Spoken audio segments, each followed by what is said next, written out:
Hello, everyone. I'm Paul Small, the voice of This Week on Dirt, with the editor of Area Auto Racing News, Lenny Sammons. Welcome to our 96 season review tape. Lenny, I can't think of a better place to start than the Miss Motorsports pageant at the Miller Motorsports Show back in January. It's the 11th annual Miller Motorsports Show, and a highlight for many at the event is our Skoal Miss Motorsports competition. There's Uncle Ernie handling the hosting duties, and the celebrity judges, of course, very serious about their work. That's racer Pete McNell and Stevens Beal. They sponsored a $7,000 to win Ultimate Pit Crew Championship at this year's show.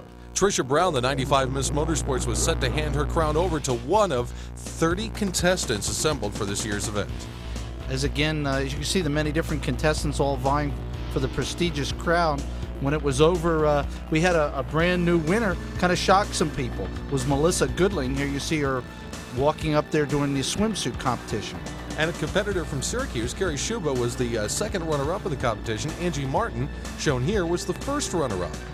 And Melissa was the shock winner. There's Rusty Wallace in the audience, as well as Jimmy Horton. And Ernie Saxton made the winning announcement.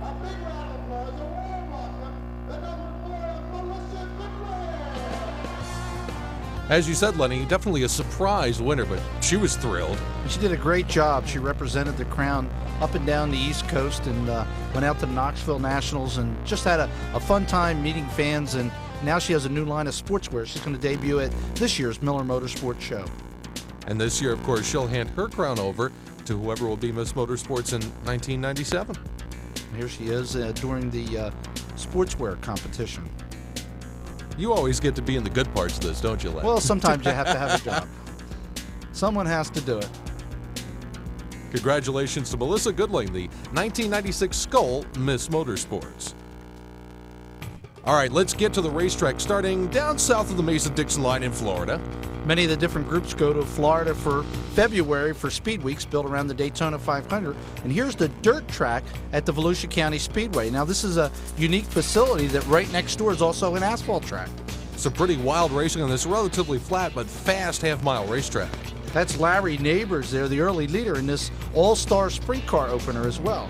But here comes the Brickmobile down there on the inside. That is the number 461, the Walt Iron Masonry car of Lance DeWeese. And also in the picture there, you see doing a little moonlight from the World of Outlaws in the Vibrant 10, Dave Blaney. That's Western PA driver Tim Schaefer leading this race. But as you can see, Blaney works around the outside and goes on to win the event. Now we move on to the East Bay Speedway. This is late model competition. Again, this is another series opener. This is for the Stars late models. A lot of top competitors running in the Stars late model division this year, including a second-generation campaigner, Jackie Boggs, son of the legendary Black Jack Boggs. He's in the 4B car you'll see a little bit later. Here's Bob Salathy from Western Pennsylvania having problems with his car, number 3. He's off the track, keeps it straight, and continues to move. We're speaking of Jackie Boggs. Well, here he is getting sideways after contact with Mike Balzano, who drills another competitor's front end. That knocked both of them out from the running. And Billy Moyer in car number 21, you'll see him work his way to the front here. As he challenges another competitor, he gets the lead and would go on to take this feature event win, the opener on the Stars Late Model Tour. There's Moyer driving it down to the inside off turns 3 and 4. A little bit different color scheme for Moyer. There was a new team for this year. More on that later. Let's go to the Jax Raceway in Florida. Check out some more Sprint Car Speed Week action. This is another group. This is the American Sprint Car Series. And you can see they're having problems right off the bat here in this heat race. This is a track up in northern Florida. A little slick, but it provides some good racing. And check this out. There's a guy going right through the infield in the third and fourth turns. Talk about cutting your route a little bit short. As you can see, the track almost looks like it's asphalt. When this one was over, the winner was Jason Sides, car number 7. There he goes to take the checkered flag. Now, in addition to the dirt racing, there's some asphalt racing going on during Speed Weeks. In particular, the modifieds are always a tradition at New Smyrna. It's 10 days in a row of racing at New Smyrna Speedway between the asphalt modifieds and the late model. Here, the northern modifieds, not sanctioned by NASCAR in these events, run real tough. That's Bruce D'Alessandro leading this one over Jamie Tomato in car number 99. Now this is for the feature event win. Watch how close it gets. Behind them is Ted Christopher in the number 13 car, and that is Rick Fuller in the number 17, the blue car. Now watch what happens here when they go into turns 1 and 2. Christopher lays the chrome horn on Tomato, bumps him out of the lane and gets up to the second spot, and this one is still not over yet. D'Alessandro running a car that's owned by Riverside Speedway Public Relations Director Ben Dodge holds the line and gives the outside to the fast-running Ricky Fuller in his brother Bobby Fuller's car. Fuller can't get the job done, though, as D'Alessandro holds on to take the victory on this night of competition. The late models come from all over the country and run some great races at New Smyrna each night. Many of the people remember the wins by Gary Ballou, who used to come from the north, where Gary just killed this division week after week whenever he's down there. This night he wasn't there. But this was a wild finish to this late model race. Watch the third place number 96 car. Watch what happens up at the front when they go into turn 3. Jack Cook runs the outside up and around, and from going into the third turn in third place, he comes out of the fourth turn as the leader and just edges another competitor to take this feature event win. Now more asphalt late model racing, this time on the asphalt track at Volusia. This is New Jersey driver Jimmy Matthews taking a wild ride over on his head and sliding down the racetrack. He would repair the car and continue later in the week. And you thought asphalt cars didn't get upside down. Now here's some scary fast action. Now remember, we had said there's a dirt track right outside the third and fourth turn. They run at the same time. These midgets, you see them more on dirt than asphalt, but they do fly on this track. And you can see this very hard hit off of the third turn. These are the Neymar midgets, and they do put on some fast speeds and some great racing here in Florida. And you can see where this driver was literally knocked senseless by the impact up into the third and fourth turns. That was a pretty hard ride, but there were a couple of other guys in this field that had hard rides too. Now check this out. You could tell the impact of the crash, the way the hood popped off. And now watch the steering wheel roll from the car as the driver, in disgust, throws his steering wheel. That's Kenny Irwin Jr. in the number 7 car taking the victory. Irwin, a popular USAC midget driver who went on to compete in the NASCAR Craftsman Truck Series later on in the season. The super modifieds also get into it at Volusia. These are missiles with wings and wheels. As we said, you think the midgets are fast. The super modifieds are simply awesome at this facility, and they draw the biggest crowds of the race weekend when the IMSA stars are at the event. That's Pat Abel on the inside in the red 05, duking it out with one of the 2 Dunnigan cars, the 26 campaigned by Mike Ordway. He was joined by Russ Wood as a teammate on that Auto Palace team. Ordway, though, was the man to beat on this particular evening at Volusia as he got the checker. Now we move to the St. Augustine Speedway for the World of Outlaws. That's Lance Blevins with the Citgo number 21 you see moving through the pack, and you can see that the surface at St. Augustine smooth but slick. This is the series opener for the World of Outlaws, and Blevins, coming off a fine Rookie of the Year season, was hoping to get a good start on the year. Unfortunately, it didn't happen here. Gets involved in this 3-way tangle up there in turns 3 and 4. The drivers have a real hard time getting a bite. As you can see, they're tiptoeing through the corner, and no one was better with that egg on the throttle than Steve Kinzer this night, as he would go on and take the feature event win. Now we'll shift to some sprint car racing on the dirt at East Bay in Florida. What a difference of track surfaces. Here you'll see the clay is tacky and the cushion is hard. Great racing with the All-Star Sprints. It's the Winter Nationals, a great event at the track. Brings out the big crowds each year down by Tampa, Florida. Look at that clay flying up through the air as everybody gets on the gas through the corners. Defending All-Star Sprint champion Dale Blaney started on the pole, but it was Tim Schaefer in a 55 that blasted into the lead. But a little bit further back in the field, some heavy hitters, including Fred Raymer in the number 12. Here we have some wild action in the corner as Dean Jacobs, the younger brother of Kenny Jacobs, takes a wild flip into the guardrail. Little flame burning on the bottom of the Jacobs car, but he was okay. He walked away from this one. The event featured some great racing with Tim Schaefer up front leading and Billy Bryan Jr. from the Pennsylvania Posse giving it his all in the C&B Mushrooms number 16. And he went on to score the checkered flag in the Winter Nationals at East Bay. It's real neat to come down here with the Pennsylvania guys and whoop some ass. And Mr. Bryan was looking to whip some butt again at the Northeast season opener at the Lincoln Speedway. The openers used to traditionally be at the beginning of March, but here we are February 24th and the green flag is out. Unfortunately for Keith Kaufman, he starts his season on his side. Keith was in the number 59. He given some good early runs in the season. Now this track has been Freddie Raymer's racetrack for a couple of seasons now, one of the top dogs on this portion of the Central PA Sprint Car Circuit. And you can see him, the way he works that Apple Chevrolet number 12 on both the outside and the inside to work his way to the front of the pack. And he had a rather busy offseason. He made a trip to Australia, came back, and his wife gave birth to triplets. And here he's running for some food money and extra clothing for all those children. And with this pass, Freddie was looking not only to bring home the bacon, but the eggs and the bread and the butter and the milk.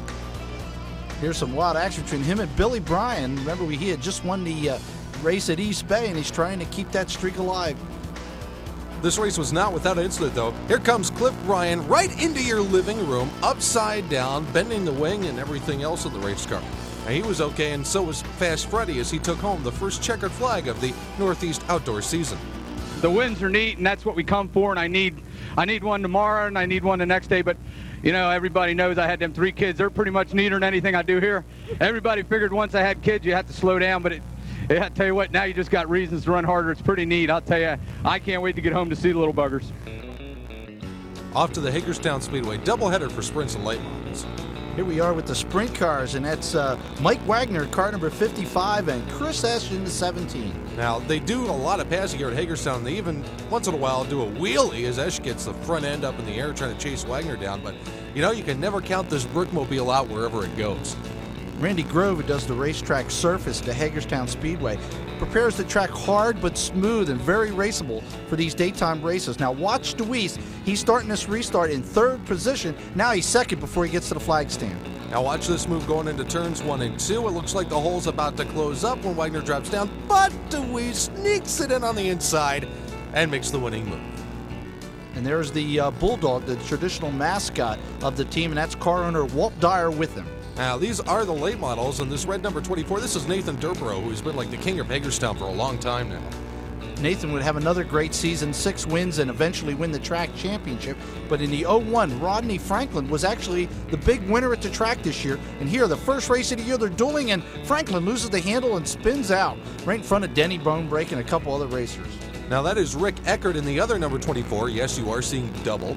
Durborough used to be the driver of the Ray Vest 24, left it to form another team with Bobby Ballantyne, brought his number with him, and they look like duplicates, but on this day it was the little more redder car that Durborough runs that would go on to take the win. Now we go to the Lincoln Speedway in Pennsylvania. Check out this impact.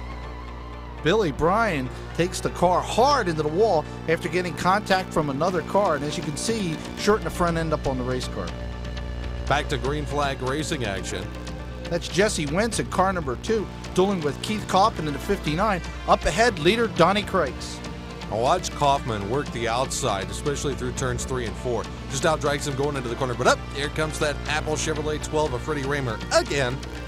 Kaufman had a great run going here until his wing slowly settles on the car, as you can see, blocking his vision. And Raymer making this great dive to the inside, gets the 2nd position, but Kreitz, not necessarily a regular at the Lincoln Speedway, would go and beat Freddie at his home turf. Now you talk about some big banks. This is Bulls Gap, Tennessee, the Volunteer Speedway for a little central region late model racing, shall we say. As you can see, a great field of cars. Pit area is just totally jammed with trailers, and there's some high-speed action here at the Bulls Gap Speedway. Now there's Billy Moyer in that number 21 machine. We told you a little while ago this was a new team for Billy, the GVS team that Freddie Smith originally campaigned with. Now watch it. This tells you how steep the banks are. Watch the yellow car here from the wreck just slide right down the bank. Gives you an idea how fast they move around this track. If it was Moyer, would go on and take this checkered flag, and $15,000 would go along with it. There's Moyer posing in victory lane with the GVS teammates. And this is Big Diamond Speedway in the Tri-Track season opener. As you can see, or as you will remember, Big Diamond was enlarged a few years ago, but it's still a little tight for some of the competitors. There's Craig Von Doren up in front in the 114, a guy who's been a terror on the Tri-Track circuit for quite a while now. Keep an eye on the 00. Ryan Bloom had never won a feature event, and he was simply a terror in this event. Now, the footage you didn't see, Bloom was leading most of the race until Von Doren came along and took the lead. Contact here in the middle of the pack. Ray Swinehart in the number 33 car gets around. As you can see, drivers trying to avoid him, but here's Von Doren leading, but he's not going to go on to the checkered flag. We have an accident here. This is Chip Slocum, who takes a bad crash. Chip had a great season in the Lou Cozy car the year before and badly tore up that race car on opening day. Now watch this restart. It looks like Von Doren's got the lead as they come down all 4, but Bloom gets a piece of him off the corner. Von Doren bounces off the wall, and Bloom gets the lead. Now, he would go on and take the checkered flag in this one, his first and only win ever in his career. And the crowd just absolutely went wild. As you know, Von Doren is a big winner in the tri-track circuit, especially at the Big Diamond Raceway, and they got a big cheer out of seeing someone new win, no matter how he did it. Now, Williams Grove Speedway. It's the annual Jack Gunn Memorial. Jack was the promoter of not only Williams Grove, but Selinsgrove, Hagerstown, and several other tracks at one time. Now that's Mark Richards in the number 5 car getting up and over after he exploded a right rear. Look at it in slow motion. The tire shreds, the rim digs in, and up and over he goes. Somebody get him some roll aids. A great way to start your season, huh, Paul? Now back to the actual racing itself. The cars come jumping off the corner. This is the home of the PA Posse Sprint Cars at Williams Grove. They're there every Friday night, and of course, their big invasion by the World of Outlaws during the season. Up in front, that's Donnie Kreitz in the number 69 machine. As a couple of other drivers get tangled up in the corner, that set up a late race restart. But before we have the restart, we had a little halftime show here. That's Todd Gracie and Will Kramer doing their best impersonation of the World Wrestling Federation. As you can see, the officials quickly come to the scene, tempers flaring early in the year. Roll that one a double count out, folks. Here we go, back up front with some more great racing. That's Kreitz on the inside and Chris S. on the 17 on the outside. You might remember that Ash actually ran the World of Outlaw Tour for several seasons. Neither one of them could touch Lance DeWeese, though, who stayed up front in the late stages for the victory. Now let's go to the second leg of the PA Tri-Track Series. This is Grandview Speedway in their season opener. The hub of the 3-track series, and Doug Manmiller starting on the pole in car number 2. Doug was an excellent go-kart racer, switched over to the modifieds a few years ago and became a top racer. Here he unfortunately loses the handle of the car while leading the race, and you'll see Ed Aiken in the 16 and the 93 of Jeff Strunk just forming a great race for the fans. Now watch this move down the backstretch, 3 deep, and Jeff Strunk gets the lead. Strunk would go on and take the very happy win for him. He's a hometown boy that doesn't race at Grandview on a weekly basis. Back to Big Diamond for some more great PA Tri-Track action. You're not seeing double. We have 2 33s. That's Keith Trumbo in the car on the outside and Ray Swinehart on the inside. And once again, Craig Von Doren always in the hunt on the Tri-Track circuit there at the Big Diamond Raceway. Now, the moral of this story, folks, is perseverance pays off. Now, Swinehart and Trumbull have essentially got the lanes blocked here going through turns 1 and 2. Now, watch Von Doren. He tries to come up on the outside. Trumbo checks him out of it. But he's not done. He stays with the outside group and works his way by. And you'll notice that Von Doren uses that same move to get by Swinehart also. It's a kind of a funny move. It looks like there's no room out there, but he finds it. And there he goes around the outside of Ray Swinehart and into the lead. And using Ford power, he would go on to take the feature event win here at the Big Diamond Raceway. Swinehart tried to come back on the inside, but that Ford power up there on the outside lane of the Big Diamond Clay was just a little bit too much to handle on this night. Now we go back to Williams Grove, this time for late model racing? It's the Stars Late Model Tour making their one and only stop of the year at the Williams Grove Speedway. And all the great runners, you'll see Balzano there in the E1. All the great runners of the Stars Tour were on hand, but there was one outsider from the tour, Rick Uckland from Fargo, North Dakota, that came in and won the race. Now the sprint cars, the usual stars of the show, they had their place on the Stars bill as well. As you can see, that's Todd Gracie in car number 25 jumping out to the lead. Billy Pouch in car number 1, you notice he was in the 3rd position at that point. He shot by everyone and jumped out to the front. Meanwhile, this was the battle for 3rd between Brian and Thomas. Meanwhile, there you see Pouch going at it with Gracie, who had caught back up to him. This looked like Billy Pouch was just going to run away with this evening. Unfortunately, the rear end broke in the car, and he rolled to a slow stop in the pit area. And that left Kaufman to battle with Gracie for the feature event win. Gracie, one of the young upstarts, running against Kaufman with so many years of experience, both on PA but on the World of Outlaw Tour as well. You can see him making a great slide job to take the lead, but Gracie's right back underneath of him. Fantastic race, the long drag strip straightaways, and look at that beautiful cut by Kaufman to the inside. Fast Freddie Raymer in car number 12, you notice him coming into the picture as well, making this a 3-car race for the lead. But in the end, it was Kaufman who emerged victorious. Now on to the East Windsor Speedway and a little bit of history here, Len. The track started a sportsman division, just like the one down at the Bridgeport Speedway, and it turned out it started with about 10 cars, and by season end, it was over 30 of the restricted sportsman cars at the track, and it worked out as a real good starter class. Now they run 3 classes along with their street stocks. You'll notice a orange number 42, that Susan Kennedy. Susan didn't win at East Windsor, but she did win at the Bridgeport Speedway, and this class became the first woman to do so. Of course, East Windsor Speedway is known for the unrestricted, wild, exotic, insert hyperbole here, small block modifieds. One of the great racetracks around the country with the lighting and the good racing surface and the excellent drivers that are on hand. As you can see, Kenny Brightbill has already moved from deep in the pack to grab the lead in this feature event. He's being chased down by Jimmy Horton in the Duchess 87. Horton making a bold move here in traffic with Brian Jones up front. Brian is the grandson of the owner, founder of the facility. Brightbill, taking it down to the inside, is able to fend off the challenges and score the victory. Now it's back to Grandview for a special event. That's Rusty Smith in car number 2. We saw him. Here's the race for the lead. This is an excellent race between the 712 of Brian Kresley and the 1 of Rick Schaefer with a lap car in between. Now this is a great battle. Watch Slick Rick on the outside doing the old pick and roll move. Use the slower traffic to pin your opponent behind. The only problem is he runs into some traffic himself, so it's not quite over yet. Some tight racing at Grandview. The 85, Dwayne Howard, would win the Tri-Track Championship at the end of the year, and you can see he was about to be lapped. Slick Rick scores the win. Lebanon Valley Speedway and Brett Hearn with new colors and a new home racetrack.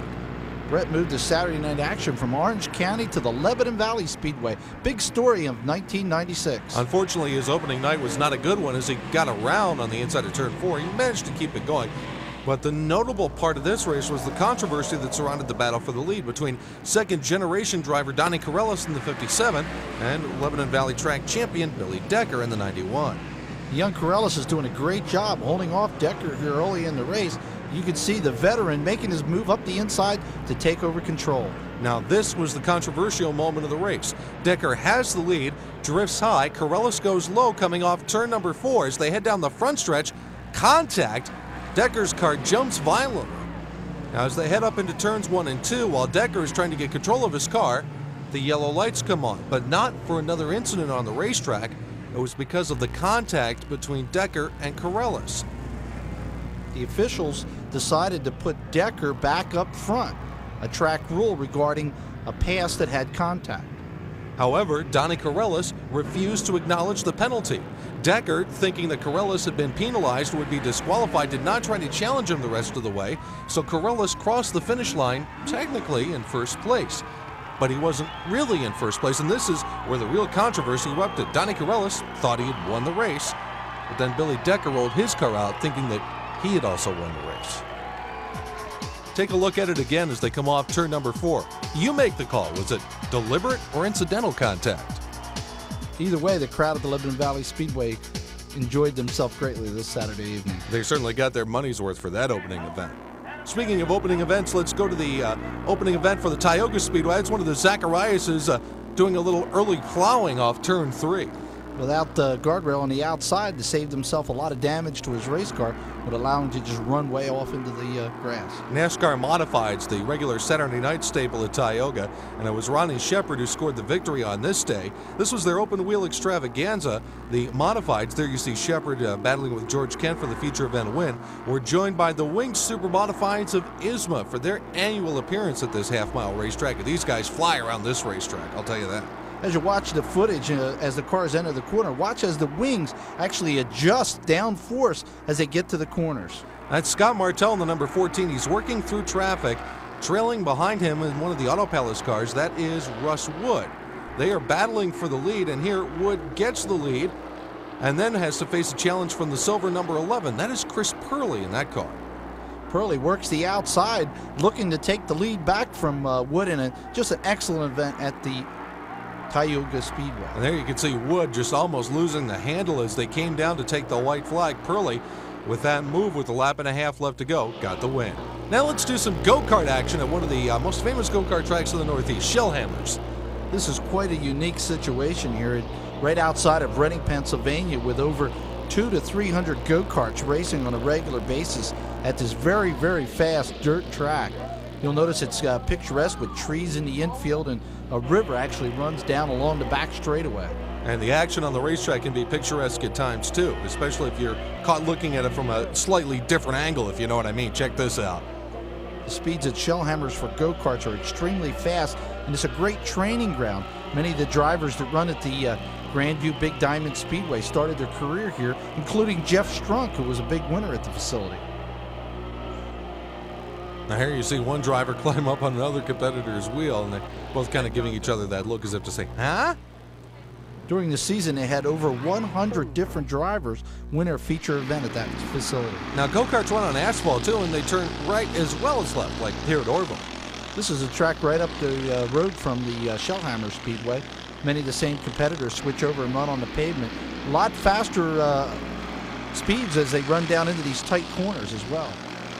Pretty demanding road course here at Orville, and yeah, they wreck them on road courses just like they do on ovals. You see these are a lot younger drivers here. They have different classes of go-karts with the Pee-wees running as well. And it was the end of an era this year at the Flemington Speedway in New Jersey. When the track first was paved, it was the dirt modifieds that switched over to run on the pavement. They also toured with the dirt circuit, but now this was the last season for them at Flemington. Little did they know that at this point, but at the end of the year, the track decided not to bring them back.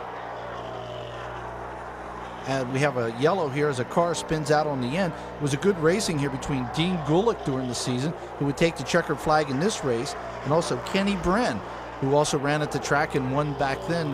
Both would split the track championship, the last ever for the division. Now these are the street stocks of Flemington, and this is a dive into the front stretch wall that wreaks some havoc with the rest of the field. Street stocks put on a great show. As you notice, they look a lot like late models. They've really cleaned up their act. The asphalt modifieds have now become the mainstay of Flemington's weekly competition. When you talk asphalt modifieds at Flemington, it was one name that stuck out, or shall we say one car, the big red number 14. But here he avoids a wild crash on the back straightaway that includes several different cars. Now we're talking about Johnny Blewett III, who was in that car that Tony Siscone used to campaign here, passing Kevin Collins for the lead. The 14 Dick Barney owned car had such drivers as Wally Dallenbach years ago run for it, and it's just always been at the front of the helm. And young Blewett would go on and win the track championship at Flemington and also the Northeast Racing Series championship. Back to Big Diamond. Dwayne Howard up in the front of this one in the radio station sponsored number 85. Howard had a very good year with the team, winning the Tri-Track Series when it was all over. You can see a little bit of the dust coming up as the field packs through turn number 4, and that dust probably resulted in this parking lot on the front stretch. As you can see, everything is blocked. The red is out to stop it. We're about 10 cars in the pile. Howard held on the rest of the way and scored the victory. Here's the Pittsburgh, Pennsylvania Motor Speedway and a twin bill for the Stars late models. This is a really big, wide, fast facility. Bob Salathy in car number 3 had the lead at the start, but it was Steve Francis in car number 15 who would go on by, take the lead, and run off with the victory in this Twin 35 program.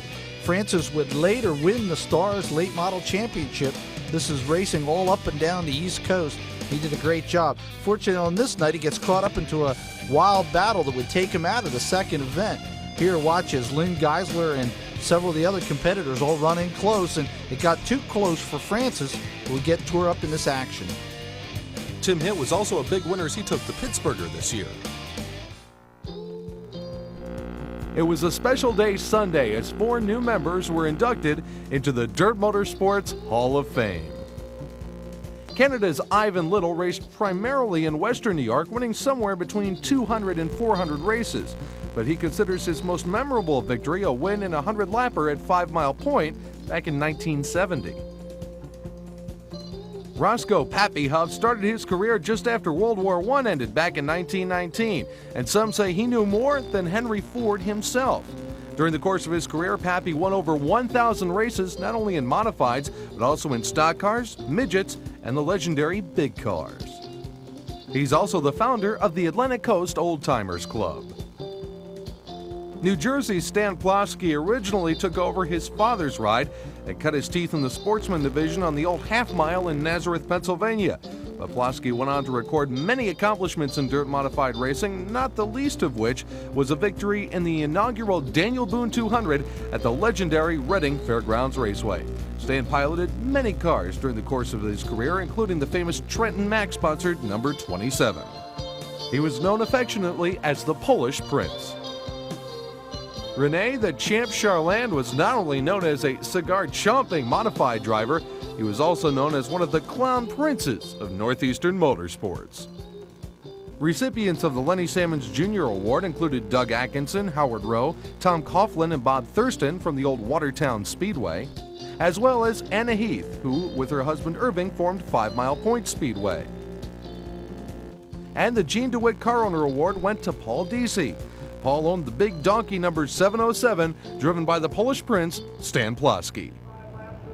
Later that night, the Mighty Modifieds were in action on the high banks of Cayuga County Fair Speedway in the annual 75-lap, $5,000 to win Hall of Fame Championship. Jumpin' Jack Johnson in the Bull Bar Service 12B was the early race leader, while invader Doug Hoffman in the Billy Taylor prepared Phil Chevrolet car number 1 diced with Alan Johnson in the Bill Trout 14J. While Jumpin' Jack was bounding over berms, Hoffman was pulling away from Allen. But for the third week in a row, Jumpin' Jack suffered a flat tire. And another contender, Barefoot Bob McCready, also fell out with mechanical failures.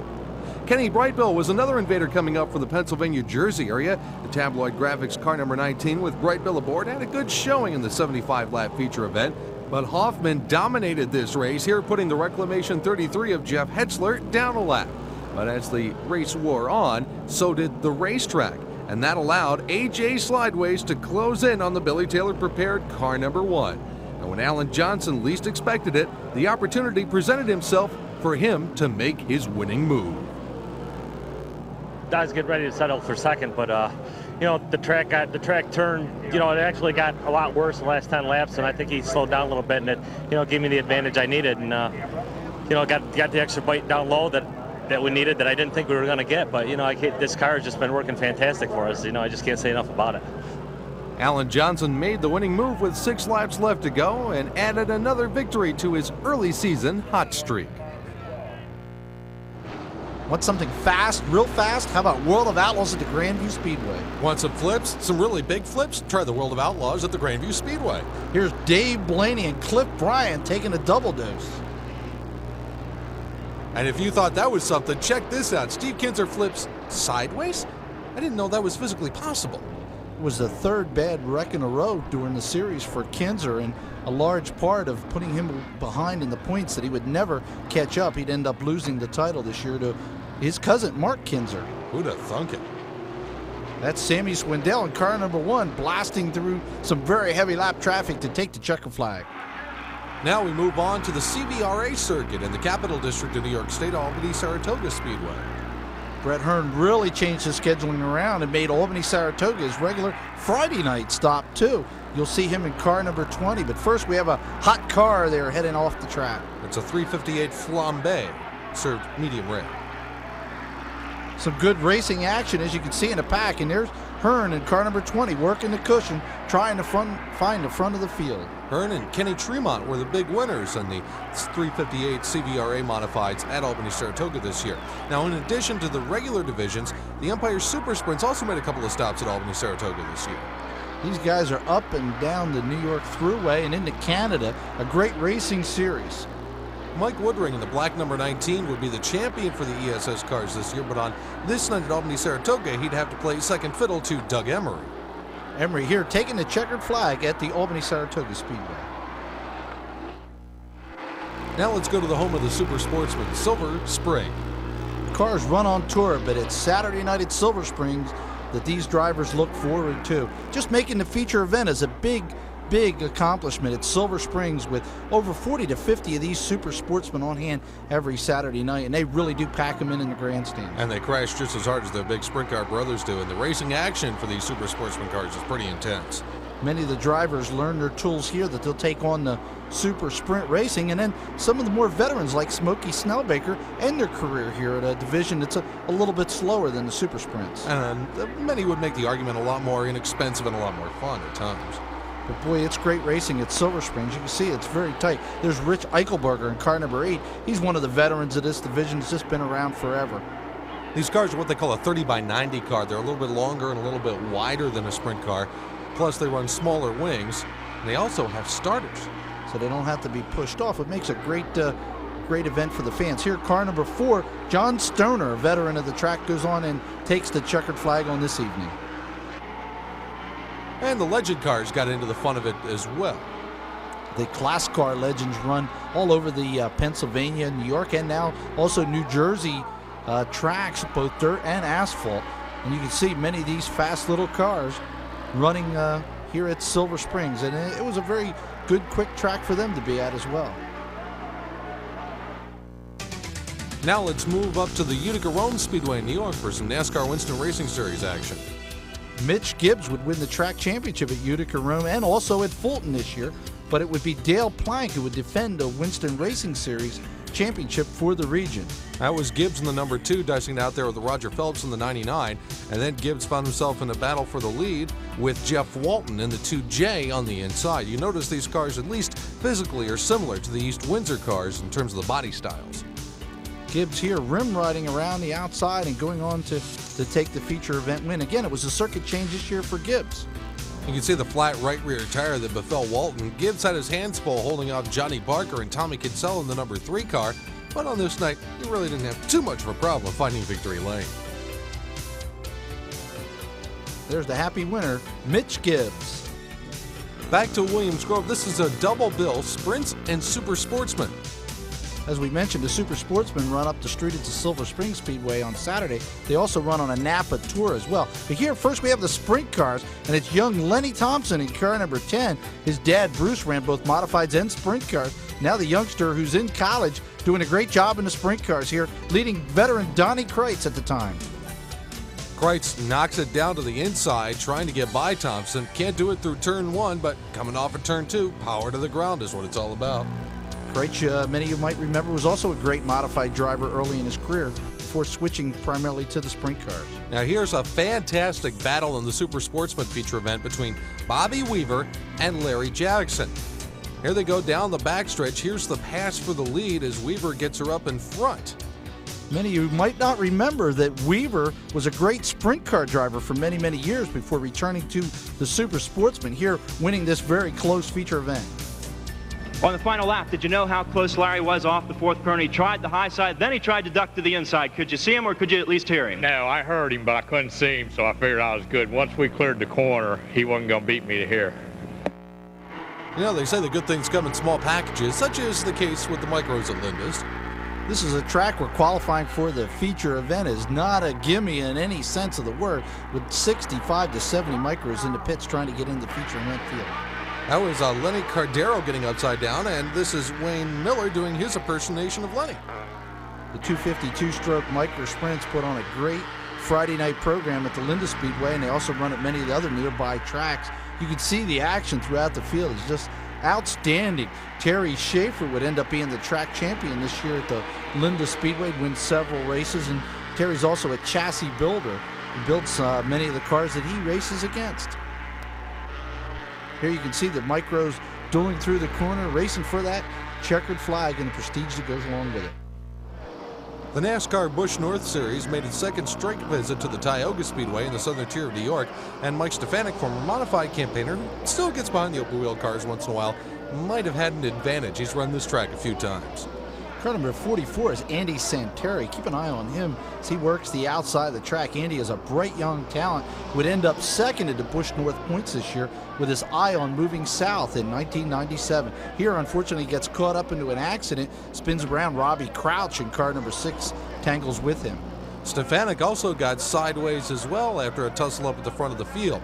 Now the drivers were racing against the weather in this contest. Beaver Dragon in the number 71 had the lead when the rains came down, making the race official. That was Kelly Moore who would follow him across the finish line, never have a chance to pass him. Now we move on to the first round of the Skull Racing Super Dirt Series for the modifieds. It was held at the D-shaped Dirt Demon, the Brewerton Speedway. It was a tough night for Bob McCready, who had problems in qualifying, had to start this race dead last. And it was a tough night for several of the other campaigners trying to get around this incident in turn 4. Brett Hearn, you see there escaping. And there were some fireworks at the front of the field in the early going between Danny Johnson in the number 6 and the Hurricane Steve Payne in the Nice and Easy Grocery Shop's number 7. They would have contact after that incident on the backstretch, this time under the caution flag. This would send Danny packing his bags onto pit road for the rest of the evening. With them removed, it was Steve Payne again up front leading the race, with Doug Hoffman in car number 1 now making the challenge. But then Payne lost a tire going into turn number 2, and that handed the lead over to Hoffman.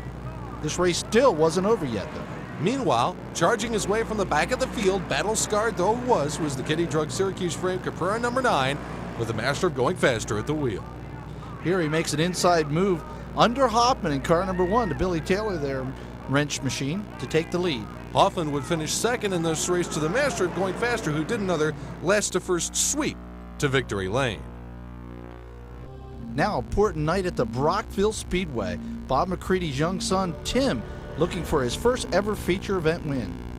Tim had shaken his car down earlier in the season at the Canandaigua Speedway and then decided to go with the 358s of Brockville on a regular basis for his home racetrack. And he put in a stellar performance in this particular race. When the green flag drops, immediately Tim jumps from the pole position to grab the feature event lead. Now, there were some heavy hitters in this field. Terrors on the 358 trail, if you will. Among them, the Hurricane Steve Payne. He is in the Key Parts number 90 car, and Pat O'Brien is in this field as well. Now there, Chris Jones in the 11 gets tangled up with Dave Hayslip. You see Pat O'Brien avoiding. Tim McCready avoided it all. He won. Tim, your first win. It's got to feel good. Oh, I can't really show it in my expressions or nothing, but I'm dying inside right now. This is probably one of the happiest days of my life. I never expected this, especially with the talent that was like here tonight with Patty O'Brien, Dan O'Brien, Rick Wilson, and all the guys, Steve Payne. I mean, this is a dream come true for me so far. Back to Hagerstown for late model action, this time under the Have a Tampa Series banner. That means Scott Bloomquist in car number 18 and the boys are in town. That's Freddie Smith in the 00, sneaking between 4 other cars there as they go down the back straightaway.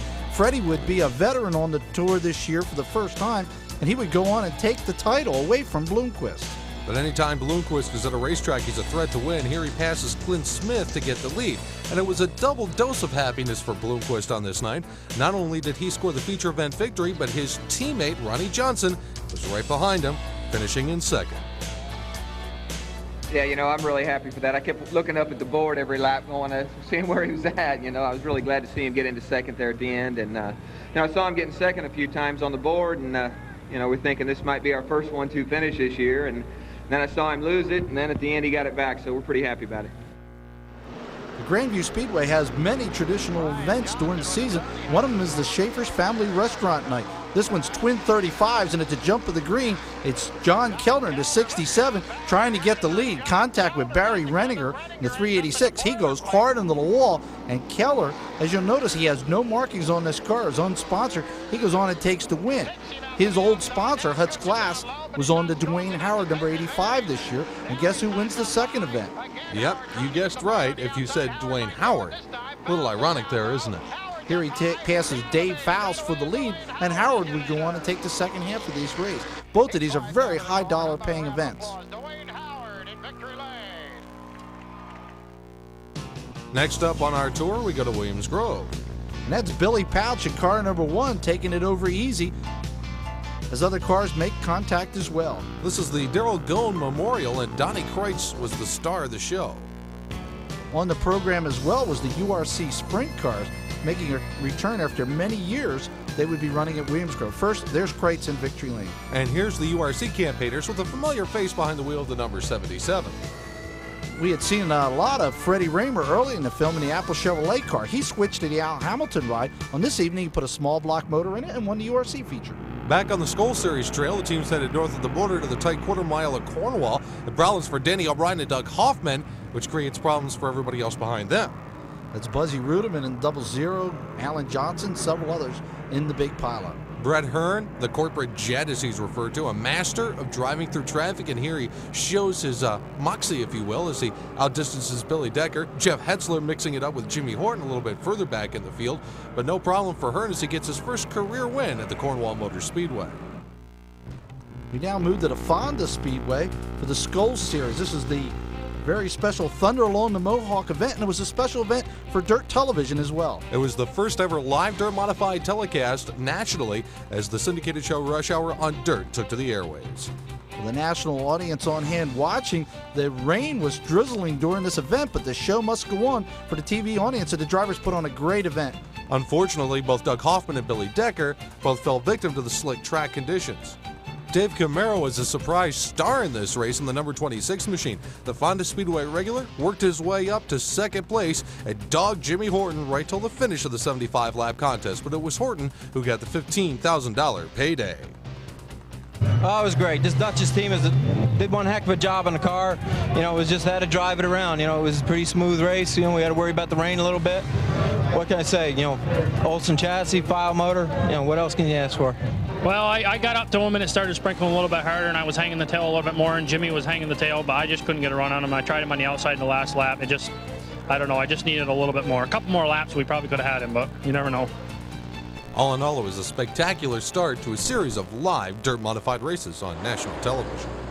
We moved to the East Windsor Speedway for the annual Don Jones Firecracker 50. It's run in honor of Don Jones, who's the founder of the Speedway, semi-retired, but he's still there every Friday night. First, it's Ron Packman in car number 18 that's caught up in a group of cars and gets upside down. Now here's the battle for the lead. That's Jamie Mills up in front being dogged by the hot dog himself, Doug Hoffman. Mills had a brand new team this year, car number 2, and he would tow up from Delaware every week to run at the track, became a formidable competitor each and every week. But Hoffman, a former track champion here, gets the edge. But that edge didn't last very long because going down the backstretch, there you see that telltale sign of smoke that says, "See ya." Hoffman's car slows to a stop, and Jamie Mills would go on to take the feature event win.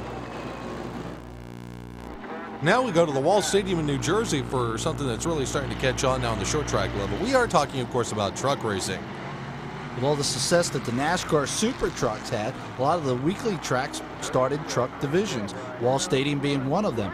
Here, the twist at Wall Stadium is that the trucks are street stock trucks, full size as well. And all they're very big and a little bit loose on the racetrack, as you can see. They put on a good show. They started with only 2 or 3, and by the season end, they had 9 trucks at the track. And some of the closer finishes during the year were right in the truck division. Here you can see the 2 of them taking the checker flag. And speaking of close finishes, check out this one from the modern stock ranks at Wall.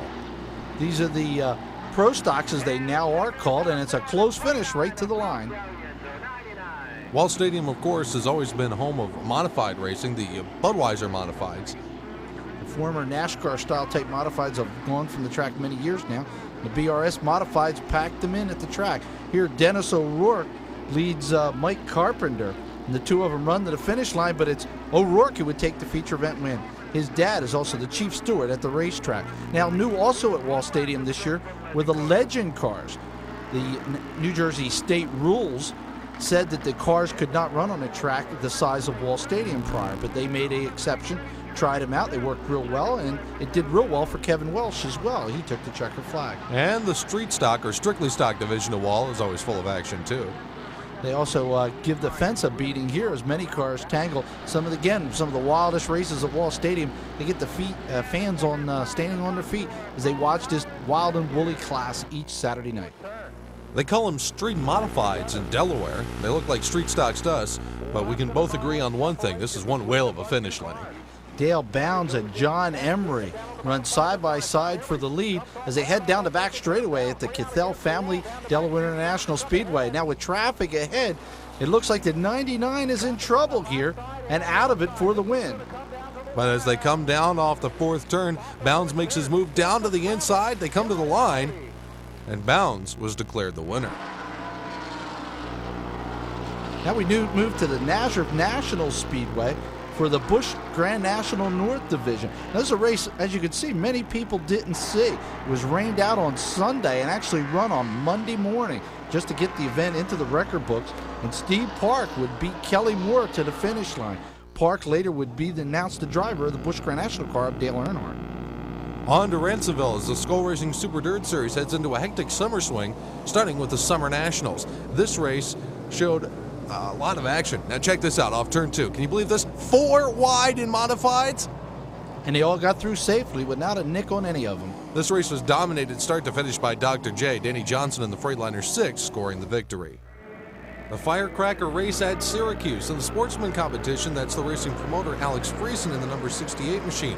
Unfortunately, Friesen was tragically killed in a snowmobile accident later in the year. Here the sportsman cars run fast on the mile, their only race of the year.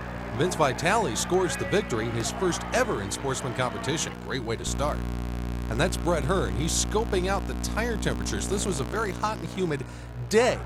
Now the word day is key here because traditionally this race is run at night. Well, rain came on the night that it was scheduled to be run on and wound up being run the following Sunday afternoon. That changed the game plan for many of the drivers, especially with tires. As you can see, Hearn taking a look to see just exactly what type of wear they were getting. As the pack charges off down the backstretch, Hearn is trying to make as many moves as he can early. Now he's on his backup car because he flipped his primary car in a hot lap session before the start of the afternoon's activities. And he was not the only driver to get on his head on the Moody Mile on this sultry July afternoon. But first, Brett Hearn had to make his way to the front. Here he's moved up to second position, chasing Jimmy Hauser, who had jumped from the early lead into the big lead. As you can see, Hearn trying to track him down. Remember, Hauser won the 358-200 sponsored by Champion Spark Plugs at Super Dirt Week of last year. Now look at this, a horrifying crash on the backstretch involving Dave Camara. As you can see, several other cars are involved as well, one up on the brim. That would be Brian Turner's number 11. Pat Ward also involved. You can see where Camara gets upside down after he tags the inside berm that separates the cinder track from the racetrack. Remember, there used to be a guardrail there many years ago. But it was Hauser who would keep Brett Hearn behind. Here Hearn trying to make an outside move and then take a peek on the inside. But Hauser, driving the car as straight through the corners as possible to save the tires, executed perfectly and scored his first big block victory, ironically at the same racetrack where he scored the most important small block win of his career just a little less than a year previous. We're going back to the Linda Speedway in Jonestown, Pennsylvania for a second look at that micro sprint action. There's Terry Schaefer, car number 2. Mike Dicely in the yellow 45 making his way up the inside. And there's one driver getting on their head over in turns 1 and 2, and not to be outdone, another driver returns the favor, doing it in 3 and 4. That way we have a matching set. Here we are with more racing action. As you can see, the cars working their way. Again, Dicely in the yellow 44. You'll see him now way deep in the pack working around, and again he avoids problem. Mike Dicely had the magic touch on this night, I guess you'd say. Dicely driving the Hyper car would go on and take the feature event win. Back to the Big Diamond Speedway for a very special summertime event, George Stevenson Memorial. Young Georgie was a race fan at the track that died at a very young age, and the family started a benefit for other children with that special disease. And they raise money through this one event every year at the track, but it also benefits the drivers as well as they run for extra point money. Many of the local business add to the kitty to make it a very big night, and it's twin 20s for the Tri-Track Sportsman Modifieds. In the first 20-lap event, some great action at the front of the field. It's Doug Manmiller in car number 2, running with young Mike Bailey in car number 80. Manmiller using the outside to pass the youngster and go on and take the first part of the event. Manmiller taking the checkered flag. And there he is in victory lane. Now for the second 20-lapper, the top 10 finishers are inverted. And that put Dwayne Howard and Ray Swinehart out of the front of the field in the second 20-lapper. The start of the second race was very important, as you see Ray Swinehart pinching Dwayne Howard to take the lead, and that was a very important part of the race because he would hold it all the way to the checkered flag. Now let's shift to the Selinsgrove Speedway and some hard crashing here during the ESS URC Challenge. The main division sprint cars were off running a special event elsewhere, so it was a URC ESS Challenge first and the Cars Super Sprints later, 2 limited sprint classes per se. In the first one, it was John Eldrith you saw taking that flip. Rick Koenig in car number 19, he'd go on to take the feature event win. Koenig would graduate from micro sprints. In the second event, the Cars Sprint cars, The winner was Mike Lehman in car number 95. It was a great year for Lehman, who had also clinched the car's title as well. Now we go to the Grandview Speedway for the Firecracker 40, the biggest event of the summer for their late model division. Stan Bauer in car number 21 is the early pace setter. Now, Ed Aiken was the big winner at the track, but his car number 16 had problems in qualifying, and he switched to the 02 for this evening. In the number 85 car is Terry Bardick. That is a team car, if you will, to Dwayne Howard, sponsored by radio station WEEU out of Allentown. He passed Junior Grebby, car number 73, a longtime veteran of the late model class at Grandview, and he would go on to take the win. As you can see, the car working the inside very nicely, and then on the victory lane where he's met by Grebby, he comes over to congratulate. That's something that happens often in this late model class. They show great sportsmanship by congratulating each other. The bombs go off as we go to Autodrome Drummond on the Quebec swing for the Skull Series. Green flag is out and the cars head down into the first turn. Marco Potvin was doing well early on in the LP2, while Doug Hoffman in the 1 was charging his way up through the field. Quebec fans always like to root for their hometown heroes against the outside invaders. But on this particular occasion, the outsiders got the best end of the deal. Hoffman slipped by Potvin and cruised home to the victory at Drummond. Next night, it's the Granby Speedway. Series moves over to the Spaces track here. And this was a pretty wild race as well. Wild because of Brett Hearn and his rim riding. Check out how high he is on the racetrack as he pulls the power pass on the outside of Jimmy Horton in the Duchess 87. He then set his sights on race leader Hoffman. As you notice, Hearn switches now to the low groove. Hoffman was up on the top, and he uses the lower groove this time to go on and take the lead. Hoffman got back up in front, but then Hearn went back to that outside groove that had worked for him earlier to score the win. Can-Am Speedway, part of the Rush Hour on Dirt Series and one of the best Rush Hour events of the season. McCready working the inside here, trying to get to the front. He's working on Frank Cozy in the CarQuest number 1. Really heavy racetrack with a big, thick cushion. Sent a lot of teams to the pits to change tires, one of them being Doug Hoffman's team. You can see Billy Taylor mastering the tire, getting him out back on the track in time. McCready was able to wrestle the lead away from Cozy and scored a Skull Series win in front of his hometown fans. Down in Delaware, the Harrington State Fairgrounds runs races just during the fair once a year. Here you'll notice they have just a tentative type of barrier in which this micro sprint goes right on through. They also run the modifieds and the late models during the fair races.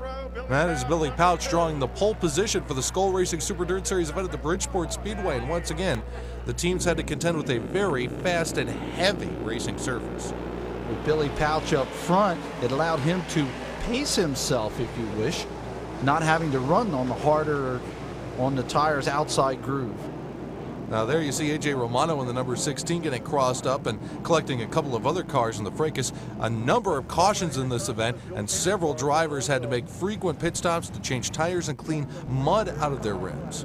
Bobby Varon was in the Council Harold number 35 for the first time. He gave the car a good run for the rest of the season. Now, Brett Hearn in the Budweiser number 3 did make his presence known in this race, but unfortunately for Hearn, the car went south on him. And the same thing happened to Doug Hoffman in the Billy Taylor number 1 as well. His car coming to a stop, and it would leave Pouch up front with Roger Loreno, who would win the championship at Bridgeport, now in second. Pouch held the lead the rest of the way and scored the victory in the Skull Series contest to Bridgeport, and later in the season he got career win number 500. Starting up front, you don't have to go in the danger areas. I think getting up over the cushion and up in there was kind of hard on tires and stuff, and we just kind of stayed in the groove and kept the car in good shape and just tried to save it to be there at the end. Skull Series action at the Susquehanna Speedway. Notable by his absence in this field, Barefoot Bob McCready, who suffered a crash in hot laps and re-injured his back. He was out of action for a little while. Kenny Brightbill, celebrating his 48th birthday, was just about unbeatable this evening. He lapped everybody but Jack Johnson in car number 12. Brightbill, a regular at the track, just dominated the action. Now we move on to the Port Royal Speedway. Port Royal is the fastest sprint car track in central PA. The racing is fast and furious, and no one's better at it than Lance Deweese in car number 461. This evening, Fred Raymer in the 77 gave the car a good run for car owner Al Hamilton, and Dan Dietrich, back racing in his own number 8, was also a factor. But as Ed said before, Port Royal is basically owned by the 461 of Lance Deweese, and he would run off with the big feature event win on July 24th. Once again, Deweese in the Walt Dyer Masonry car number 461 was a holy terror on the Central Pennsylvania sprint car circuits, notching yet another checkered flag. Here's an interesting stop for us. First time ever at the Sullivan County Speedway in White Lake, New York. This is a tiny, and I do mean tiny, quarter mile. It's narrow, it's got guardrails all the way around the outside, and their headline class is based on an IMCA modified. These are all low-dollar racing divisions, including the headline IMCA-type modified class, but the action nonetheless is quite good in both that division and in the street stock class. The Oswego Speedway and the second annual Empire State Modified 100. At the drop of the green, it's veteran George Kent trying to keep Mike Stefanik out of the lead, crowding him as they come out of the corner and down the back straightaway. There were several other tour regulars that made a stop at this race among Stefanik and Leedy. Other names like Iwanitsko were part of this event. Here again, Kent still holding off Stefanik as they run tight down the back. Now, Tim Airy in car number 2 was also a big factor in this event as he ran very strong. Airy from New Jersey is also a winner of the Smart title down south a few years ago. Here's some contact in a crash involving the number 56 of Junior Miller, who came all the way up from North Carolina to be in this race. Now watch this contact. Jan Leedy and Airy make contact. They spin up through turns 1 and 2. As Iwanitsko getting through in the middle, he tried to challenge Stefanik but could not catch him at the end of the 100-lapper. We move on to the Big Diamond Speedway now for some more action. That's Keith Trumbo trying to get the lead away from Donnie Erb, 42, early in this race. And there goes Glenn Strunk in the number 8 car. While Trumbo was worrying about protecting himself, Strunk was able to slip by and grab the lead. Here's some wild action down in turn 3. But when this was all over, it was Glenn Strunk, who often shares the headlines from his more popular, well-known brother Jeff. He would take the feature event win in his own car. And here's another great finish. Boy, we had a lot of last lap squeakers this season, and this street stock race at Big Diamond was certainly no exception. Tom Brennan in car number 26, a big winner in this division, would take the last lap win over Tim Fitzpatrick.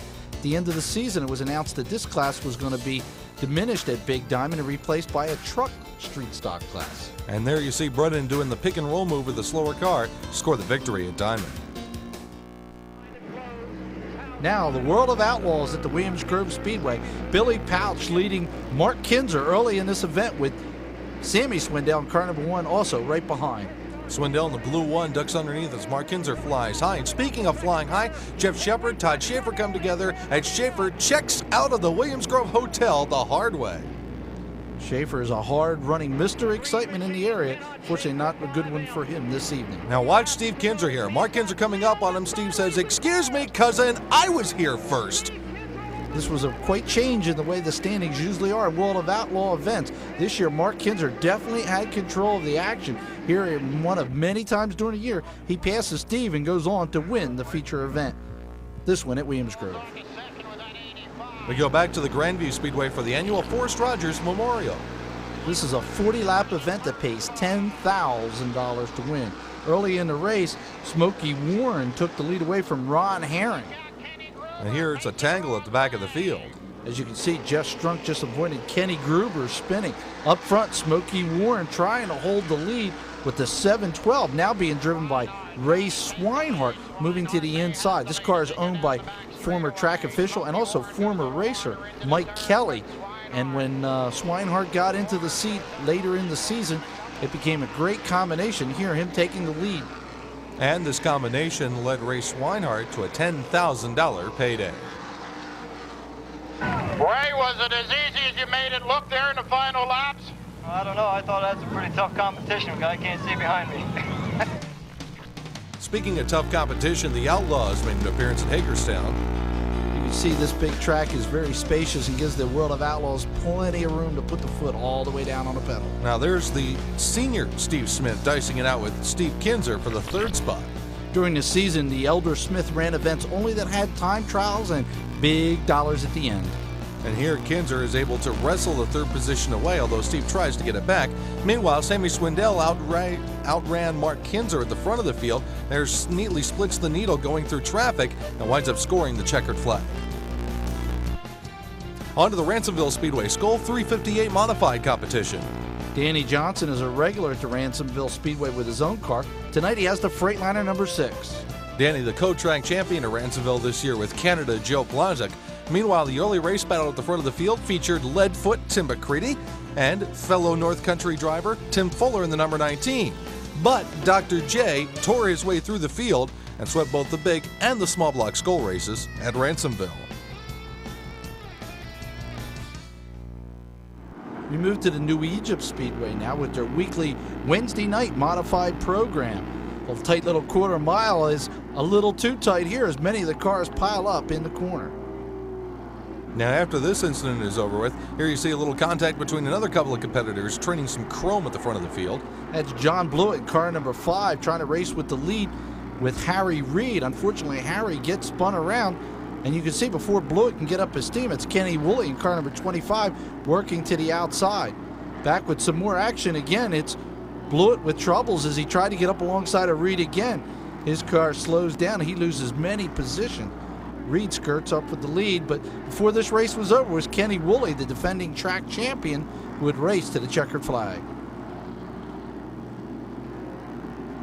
And one driver has a little bit of a problem once he gets past the checkered flag. That was Richie Engelhardt.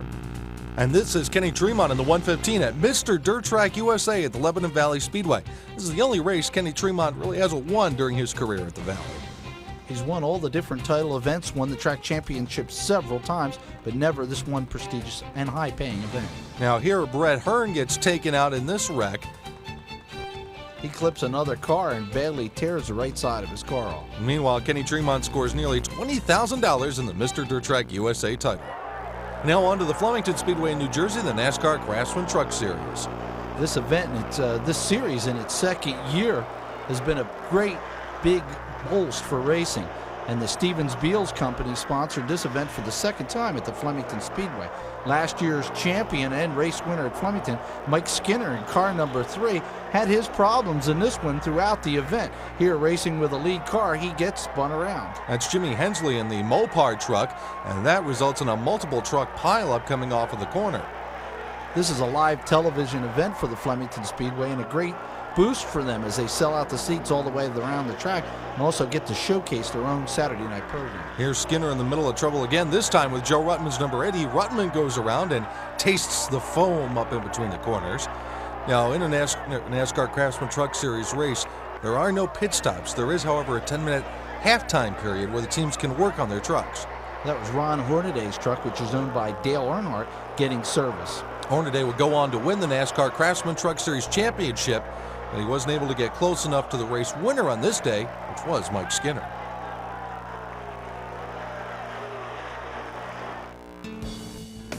The Delaware International Speedway hosted their very first Skull Racing Super Dirt Series event this year. The winner wasn't someone that was new to the track, however.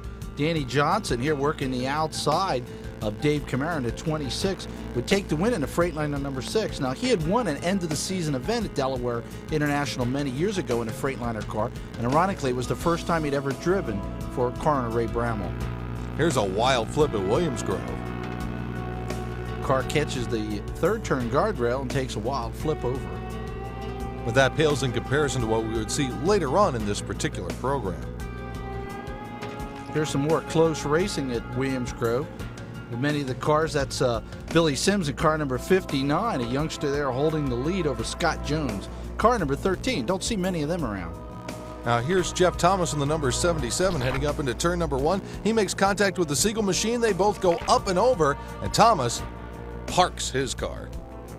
Thomas is a graduate from the ESS sprint car ranks, still runs with them from time to time, and here he leaves the Williams Grove Speedway earlier than the finish of the events. And here comes that number 461 again. You can see they got Brickmobile on this particular wing on the car. Yep, you guessed it, DeWeese in Victory Lane again. Now, also on the program many times at Williams Grove this year were 3:58 sprints. Now, here's one of the better finishes of the year as Greg Leiby takes the black number 119 to the top of the racetrack to gain a very close advantage at the finish line. It's Greg Leiby taking the win, car number 119. Leiby celebrates in victory lane. Now let's head up into New England to the Lee USA Speedway, where the Pro Stocks are the headliners. This is a class that produces some wild action at many of the different racetracks, running for some big dollars as well. And this evening it was Tom Quinley would take the win over Pete Fraper. The Super Modifieds were also on the bill at Lee on this particular occasion, and a pretty wild show here as well. It was a race between two teammates, Mike Ordway at car number 26 and his teammate in car number 29. That would be Russ Wood, and you see the problem that Russ Wood had. The wing literally peeled off the top of his Super. He had to retire from the event. That left the door open for Mike Ordway in the team car owned by Paul Dunnigan, and number 26 going by Wild Willie Stutzman's number 88 to go to the checkered flag at the Lee USA Speedway. We move back to the East Windsor Speedway for a very special event for the Salmons family. It's named in the honor of Len Salmons Jr., the founder of the paper, and my father. Here's Fred Kennedy, an old friend of the family here that was leading the event. Fred came out of retirement with a lightweight car and did very well, as you can see here in only his second or third outing of the season, stretching the early lead over Richie Pratt and Kenny Brightbill in car number 19. Unfortunately, Richie lost a handle just enough there with the battle with Brightbill, and he got spun around. Now also moving up to contend here is Jamie Mills in the number 2 car as he works behind Brightbill, and a little bit further back is Frank Cozy in the number 747. He's working his way up as well, but Mills unfortunately suffers misfortune and spins out on the top of 1 and 2. Also spinning out was Fred Dubchowski in the 303. It was setting up to be a real close race between the three of them. As the race turned out, it turned out to be a great battle once again in this event, as Kenny Brightbill in car number 19. The lead didn't last. Frank Cozy in the 747, owned by John Schmidlin, would work the outside and eventually go on to take the 50-lap event. The Street Stocks are also part of the action at the East Windsor Speedway, and check out this wild flip on the backstretch. Oh boy! Second generation driver Jimmy Martin, a yellow number 4, similar car to his dad drove many years ago, taking that while crashing. Now hold on, this wreck is not over yet. That was truly a Maalox moment. You could hear the crunch as that car was hit many moments after the driver's original contact with another car. In this event, also part of the Len Salmons Memorial Race, was Rocco Infante. You notice his car was wrecked in an earlier event crash. He went on to take the win. Now more super modified competition, this time up in New Hampshire at the tight quarter mile at the Star Speedway. It was a very big night for young Joey Payne Jr. in car number 4. Payne is a graduate from both 3/4 and full-size midgets. This was his first year running the full super modified series. He would go on to take the win. And the Busch North cars were also in competition, and here Kelly Moore, the number 47, gets tagged trying to get his car straightened out and winds up spinning off the inside of turn 4. You notice the car number 29 of Dave Dion. He would end up winning the Busch Grand National North title this year, right down in the final event. But on this night, it was Jerry Marquis, a veteran of modified competition, who would take the checker flag at Star. Now it's Autodrome Granby in the first round of the Mr. Dirt Championship Trail with their 200-lapper. Jimmy Horton is probably wishing that he wasn't part of this wreck. He's a ping-pong ball on the early traffic, and he ends up on his side. Now watch this. This is Brett Hearn powering his way through traffic. Now he slips by Doug Hoffman. This will be a key in the overall Mr. Dirt title chase. But first at hand was the win for Hearn as he weaves his way around and takes the feature event win. Hearn with the gush of champagne in victory lane. Speaking of gushing, everybody gushes about the modified tour races in New Hampshire because they're always nuts. It's the only event on the modified tour where drafting is so important. The cars switch back and forth many times. Now, Tony Hoshman in car number 3, the Len Bowler machine, would end up winning the championship. As you saw, a car blow by him. It was Jan Leedy for the lead, but Hirschman worked his way back around him and took the lead back again. The two had to go through this to take the checkered flag. Now, the checker and yellow are waving, but you're racing back to the flag in NASCAR competition. They had to avoid that wreck to get to the finish line. Hirschman did it first. Now, that modified tour race was the support show for the inaugural IRL event in New Hampshire. It turned out to be a real crash fest with many of the cars, even the younger drivers running the cars, crashing. Scott Sharp would win his first ever IndyCar race for car owner A.J. Foyt, but in the event it was Tony Stewart who totally dominated the event and at one time was 2 laps ahead of the entire field before mechanical problems sidelined the young driver. Now we go back to Hagerstown for the Stars pre-anniversary 100. This is a leadoff for some of the special events you'll see next year at Hagerstown. There's Steve Francis in car 15, the early leader, and as we had said before, he'll win the Stars title in 1996. But Bart Hartman, a second-generation driver as well, in a yellow 75 would win this event. 5 Mile Point Speedway, the tight quarter mile in the southern tier of New York, hosting the Skull Racing Super Dirt Series.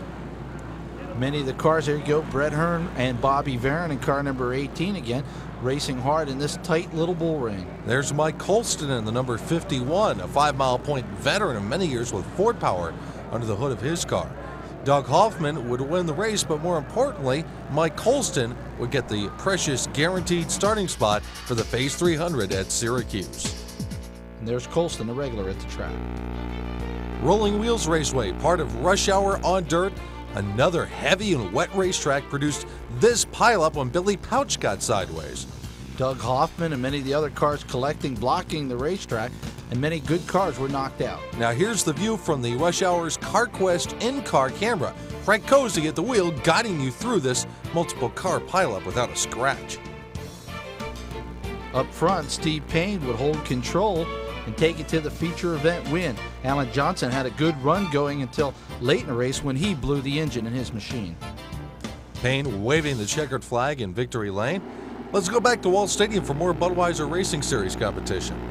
Here they come around for the green flag and some wild action up front. That's Mark Rogers, car number 44, John Jacoby in the 28, many of the other top competitors. In this one, it was Dave Michaels who would take the checkered flag after a series of many different events. Here, Mike Carpenter get going the wrong way down the straightaway. Dave Michaels would win many events and also the track championship this year at Wall. Back to the Lincoln Speedway for more sprint car action. That Big Apple car no longer is piloted by Freddie Raymer, but Keith Kaufman. And he had this one in the hunt right down to the finish line, where he had to do it with Donnie Kreitz in the 69. Now, Kreitz had an excellent season going before injuring his back at the Williams Grove Speedway. After several weeks of being off, he returned and was just better than ever, here taking one of several season-ending wins. And here's some street stock competition from Lincoln Speedway. And watch what happens to one competitor in this multiple car pileup. Keep your eye on the outside of the racetrack. While the bottom is all tangled up, it slowly controls the entire racetrack, and car number 11 ends up outside at Speedway looking in. Late models, semi-lates, and strictly stocks are all part of the support program at Lincoln along with the sprint cars. Now check out this last lap duel. Boy, we had a lot of these this year. This is the Black Rock Speedway Skull 358 event. That's Kenny Tremont on the inside in the Doherty Brothers 21. And on the outside in the 20 is the Jet, Brett Hearn. They work their way around turns 3 and 4. Tremont leads coming off 4, but when they get to the line, it's Hearn by a wheel with the victory. We move to the New Egypt Speedway now for some ARDC midget competition. The story on the ARDC circuit this year was a new car designed by Louis Saccone, and here he takes it to victory. Once they got the bugs sorted out, this car was absolutely unbeatable. On the program in this doubleheader was the modifieds as well. Here Kenny Woolley getting tangled up and a whole group of cars tangling. Now because of the incident, 2 of the drivers took offense of what happened, and as you can see, they do a little tag and run as they work out their differences on the racetrack. Much to the light of the fans, but not the officials. This is Danny McLaughlin, who would take his orange car on for the victory over Harry Reid and John Blewett this evening. The final regular Rush Hour program of the year was a Skull Racing Super Dirt Series event at the Canandaigua Speedway, the land of legends, and you couldn't ask for a better show. Look at this battle up at the front of the field. Alan Johnson on the bottom in the 14J, Brett Hearn in the Budweiser 3 in the middle, going up to the outside, Barefoot Bob McCready in the 9, but watch what happens to McCready when he goes between 3 and 4. He catches the cushion just wrong and takes a terrible series of flips with a brand new race car.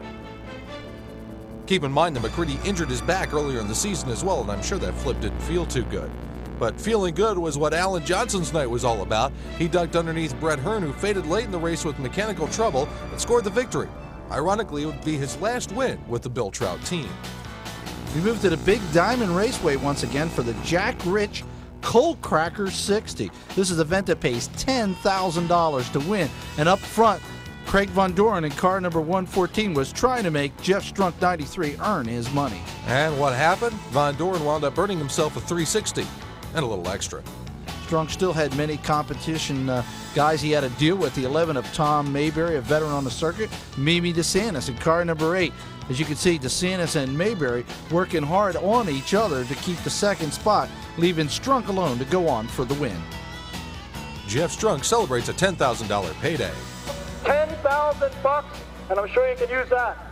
You can, the money is great, but I tell you, to do this the way me and these guys do it, it's never enough money because it's 7 days a week, 360 a year, and boy, it feels great. I'm kind of lost for words right now. Jumping Jack Flash, it's a gas 100 at Flemington.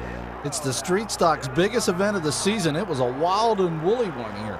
Greg Schaefer, who would win the CHAC Championship, was on the outside in car number 96. Now, you saw him pass the 11 for the win. Well, the 11 was actually involved into the race, but he was a lap down. He thought he had won. When he found out he didn't, he did a little spin and protest down in the corner. But it was Greg Schaefer who won the race and the track championship. Now off to Penn Can Speedway, just across the New York-PA border, where they have their annual Spectacular, an event that rewards the hometown regulars. It's a high-paying event, and as you can see, many of the guys there dueling through the corner. When this one was over, it was Bobby Ham in car number 77 that would take the win over Tim Olensky. The Can-Am Speedway in Lafargeville was home to one of the most horrifying crashes we've seen in several years of modified competition. Danny O'Brien's car struck by a flying Steve Roberts machine in midair in the midst of this horrifying pileup. As you notice by the highlights, O'Brien's helmet actually comes off of his head in this terrifying crash as the roll cage is stripped from the race car. And here's another view from the grandstand side. Now here's the Roberts car getting launched up into the air. It's at this point the Roberts car makes impact with O'Brien's roof, completely shearing the roll cage and throwing O'Brien's helmet off his head. Here you can see the top of the roll cage is completely gone, and just to the right of that is O'Brien's helmet. Miraculously, after surgery and some rehabilitation, Danny emerged okay and even made an appearance at the Dirt Motorsports Awards banquet in November. Back to the Flemington Speedway. This is during the fair. The Flemington Modifieds, those former dirt cars there, get a big event all by themselves. And Kenny Bren, one of those real terrors when the track was dirt, would take the checkered flag with pretty much all his own way. In the late model division was John Blewett here trying to pull off the win. Blewett, the big winner in the modified division, was trying to win the late model championship as well. Unfortunately, this tangle knocked him out of the event, and he would lose the point championship because of that one event. The Midgets also made an appearance during Fair Week at Flemington, and once again it was the Liquid Lou Ciccone Midget, a car that was, by the way, outlawed by the ARDC later in the season that really showed its stuff. And here's a little barbecue action for you on the backstretch. It's Russ Stewart's car that would catch fire during that event. Now back to the Lincoln Speedway for a pretty wild sprint car show.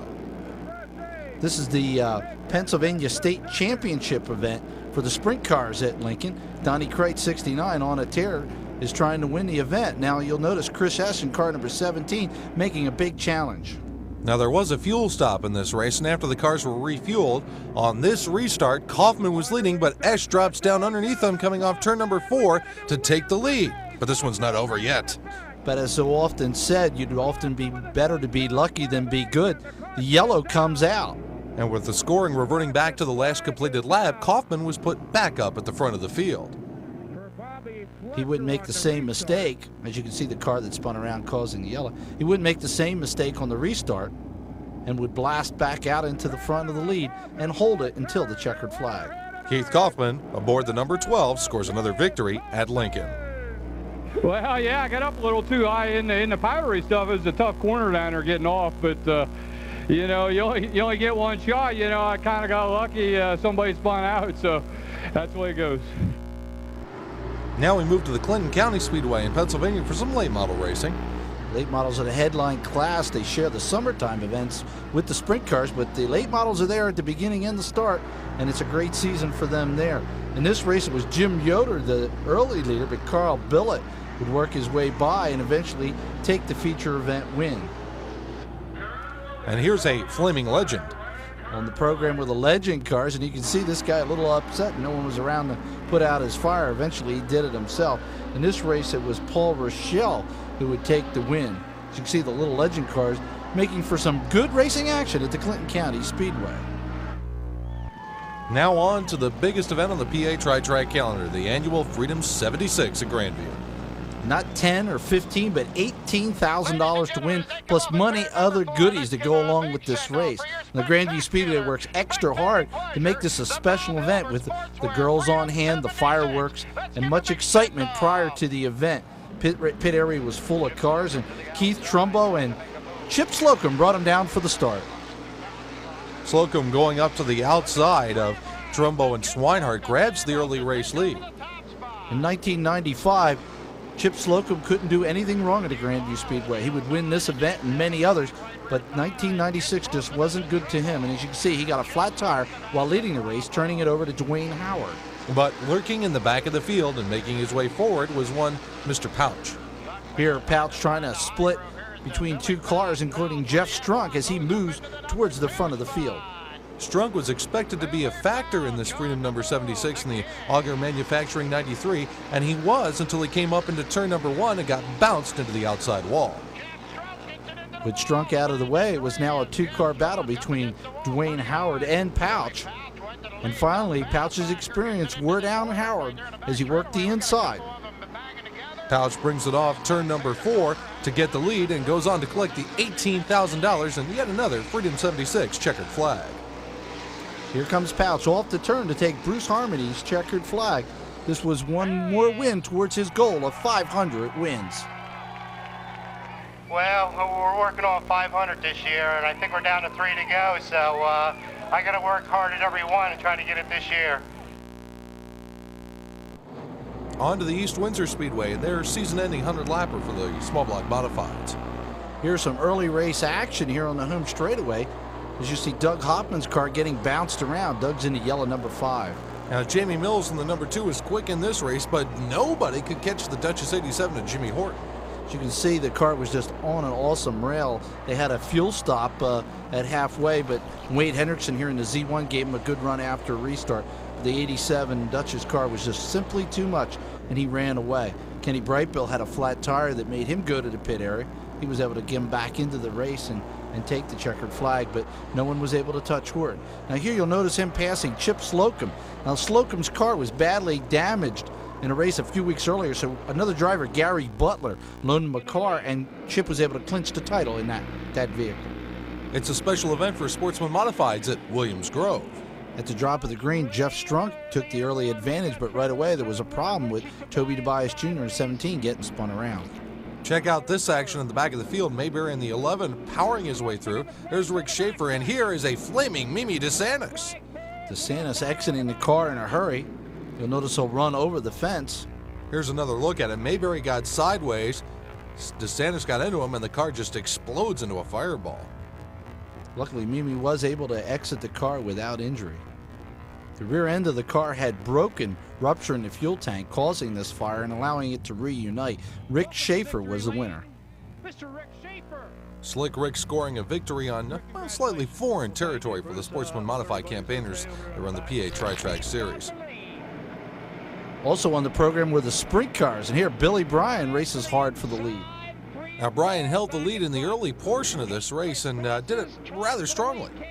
Unfortunately, he wasn't around when the checker flag fell. Here we have Lance DeWeese, Freddie Raymer, and Billy Pouch running for position.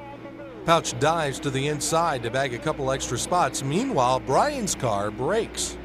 Pouch would go on to take the checkered flag first in this one. This was .499 on his career, and very shortly after that at the Bridgeport Speedway in a number M1 modified, he would take win number 500, a career milestone for Billy the Kid Pouch. Pouch carrying the Zemco tool and die car around turns 3 and 4, It's the same car and the same team that upset the World of Outlaws at Syracuse just a couple of years ago. Pouch has won in so many different classes, but his 500th win came in the modifieds, which of course most of his wins have been registered in. Let's go to Tioga Speedway for the finale of the New York State Modified Championship Series. This is an 80-lap event on the half mile in Owego, New York. As you can see, some early race action found cars scurrying for position. Here, the veteran George the Duke of Kent makes his way to the lead. He was battling with modified rookie TJ Potrabowski. Here's some action in the middle of the pack. Dan Krzyzewski in the 21 diving down to the inside. And here's Kenny Troyer in the 88 making contact with another campaigner. The end result, a 4-car pileup on the front stretch. There's Ed Connerin doing a little lawn mowing off the second turn. Your average fan looking for Jimmy Spencer. Where's Jimmy? You don't suppose he's Spencer?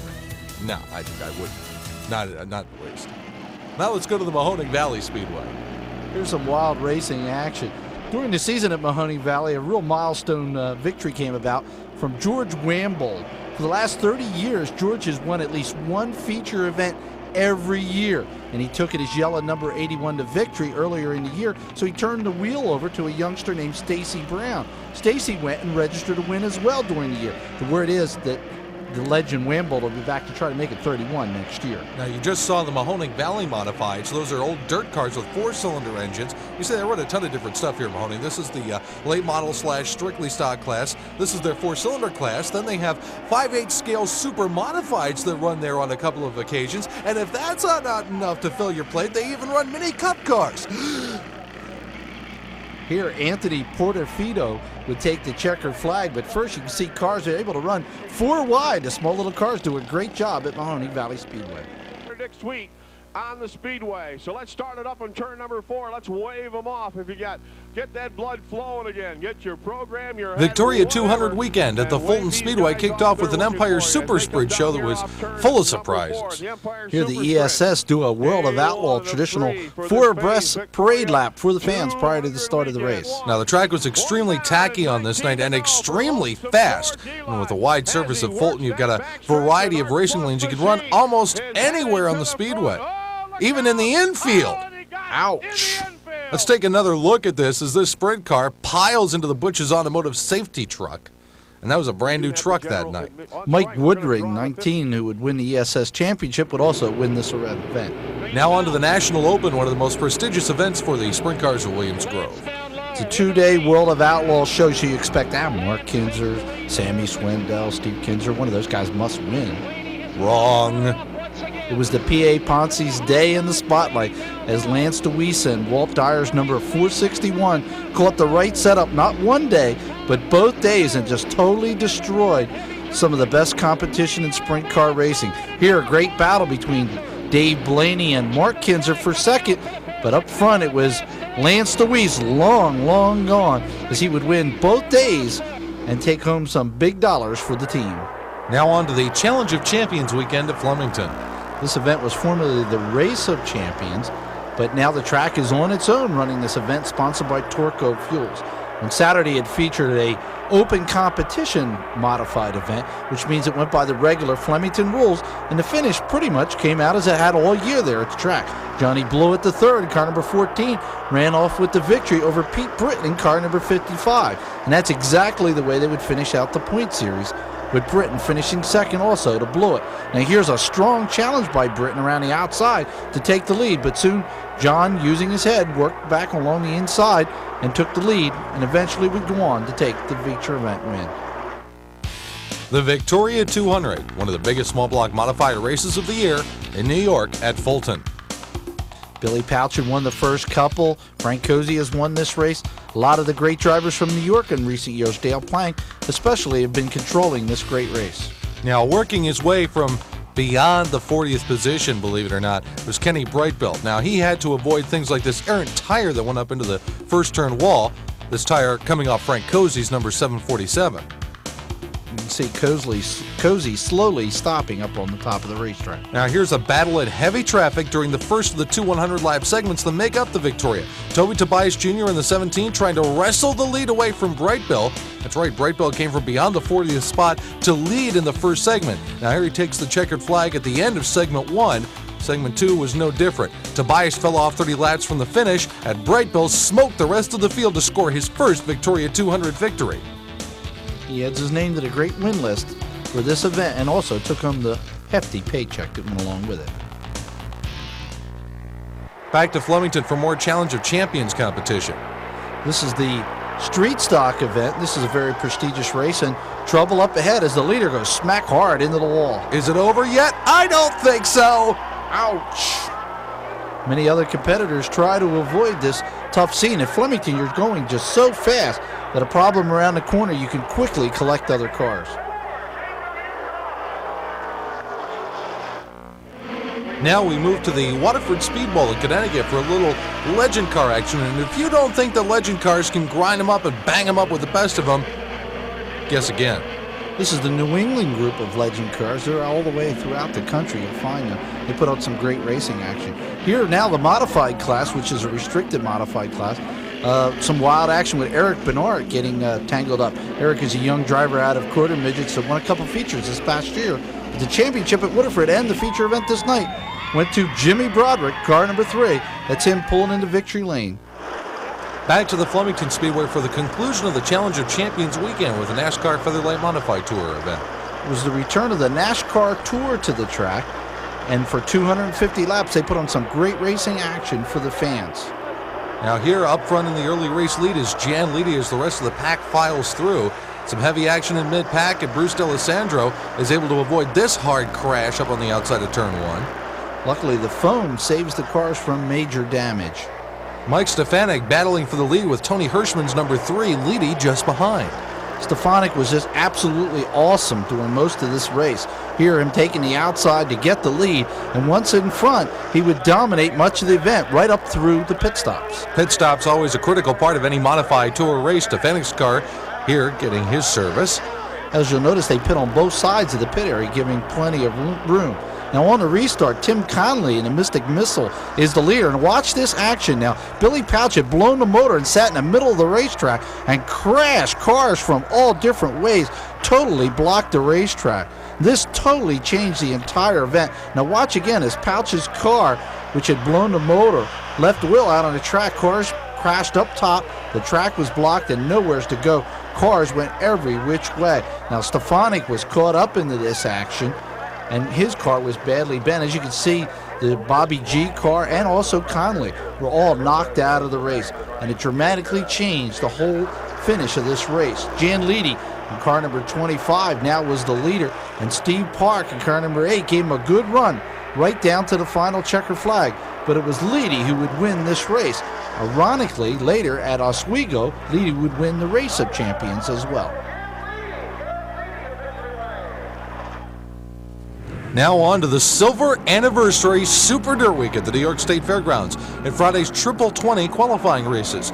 Race number 1, Brett Hearn in the Budweiser number 3 car on the outside of turn 2 dusts off the Reclamation 33 driven by Jeff Hetzler. See a little raindrop in the camera frame there.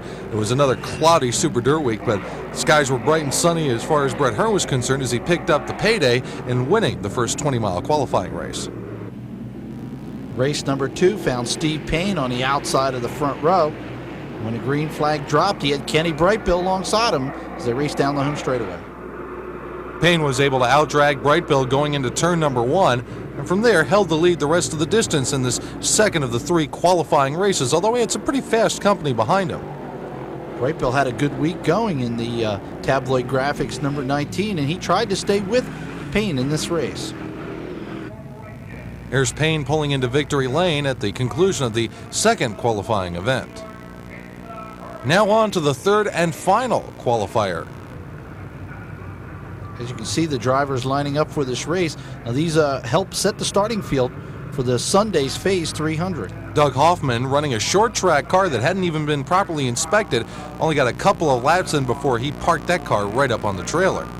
Meanwhile, on the racetrack, you are not seeing double. I repeat, you are not seeing double. That is Brett Hearn making the same move as he did to win race number 1, only this time Joe Plazik is the victim. Syracuse rules allowing the drivers to qualify more than one car, so Hearn is running his backup car in this race. Now here's a pivotal part of the event. Billy Pouch, who was injured in that race that we had just saw at Flemington, crashed the wall hard in his third qualifying race. Because of the injuries he felt from that race as well, he decided to withdraw from the weekend racing activities. And here's another hard crash involving Jack Cottrell in the number 8 car and a couple of other campaigners pounding the outside third turn wall. Meanwhile, Hearn becomes the first driver ever to win more than one of the triple qualifying races at Syracuse in the same year. Now on to the Turning Stone Casino 100, the Stars late models in their second appearance at Super Dirt Week.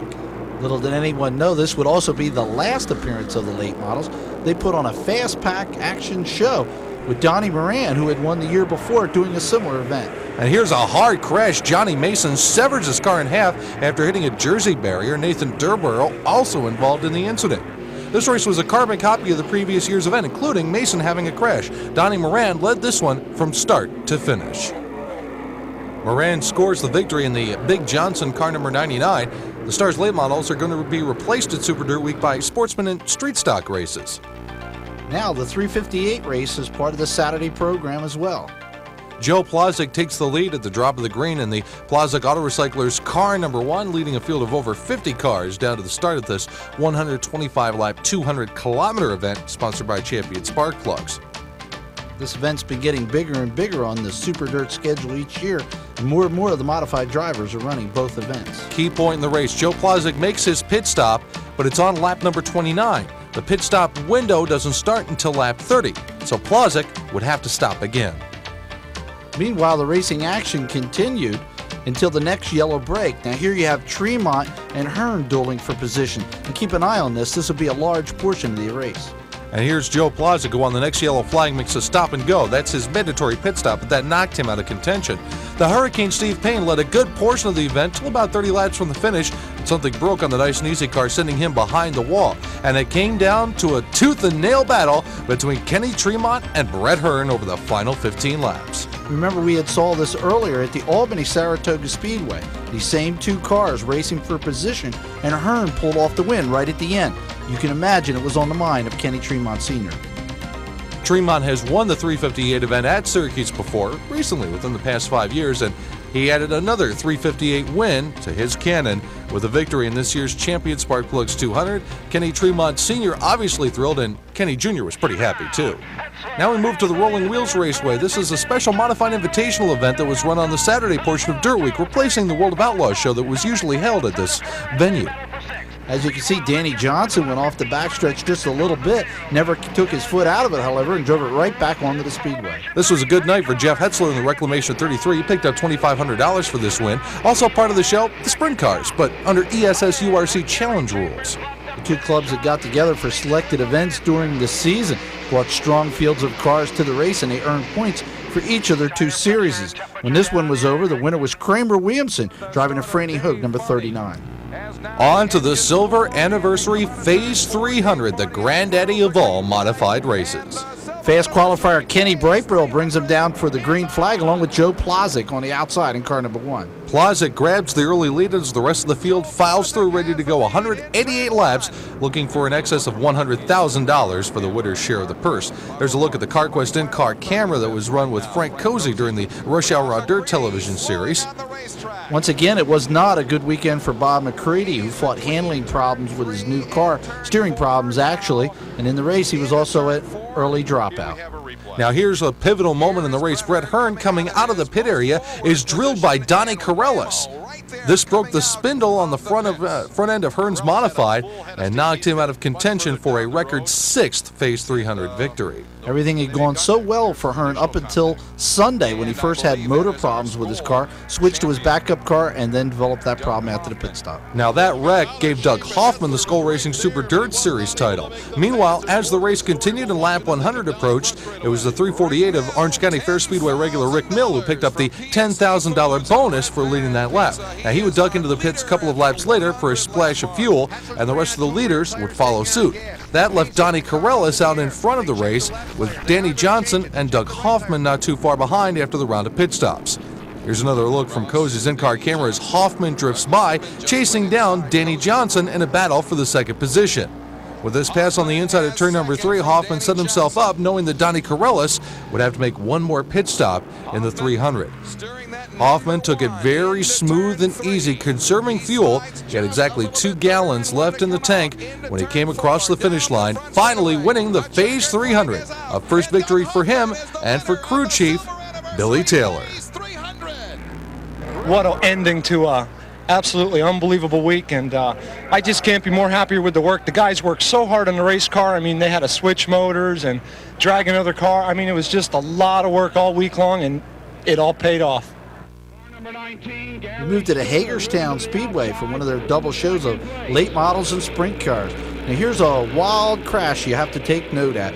That's Jack Bland, a veteran of the old Beltsville, Maryland Speedway, in that orange 41, and Rodney Franklin in 01.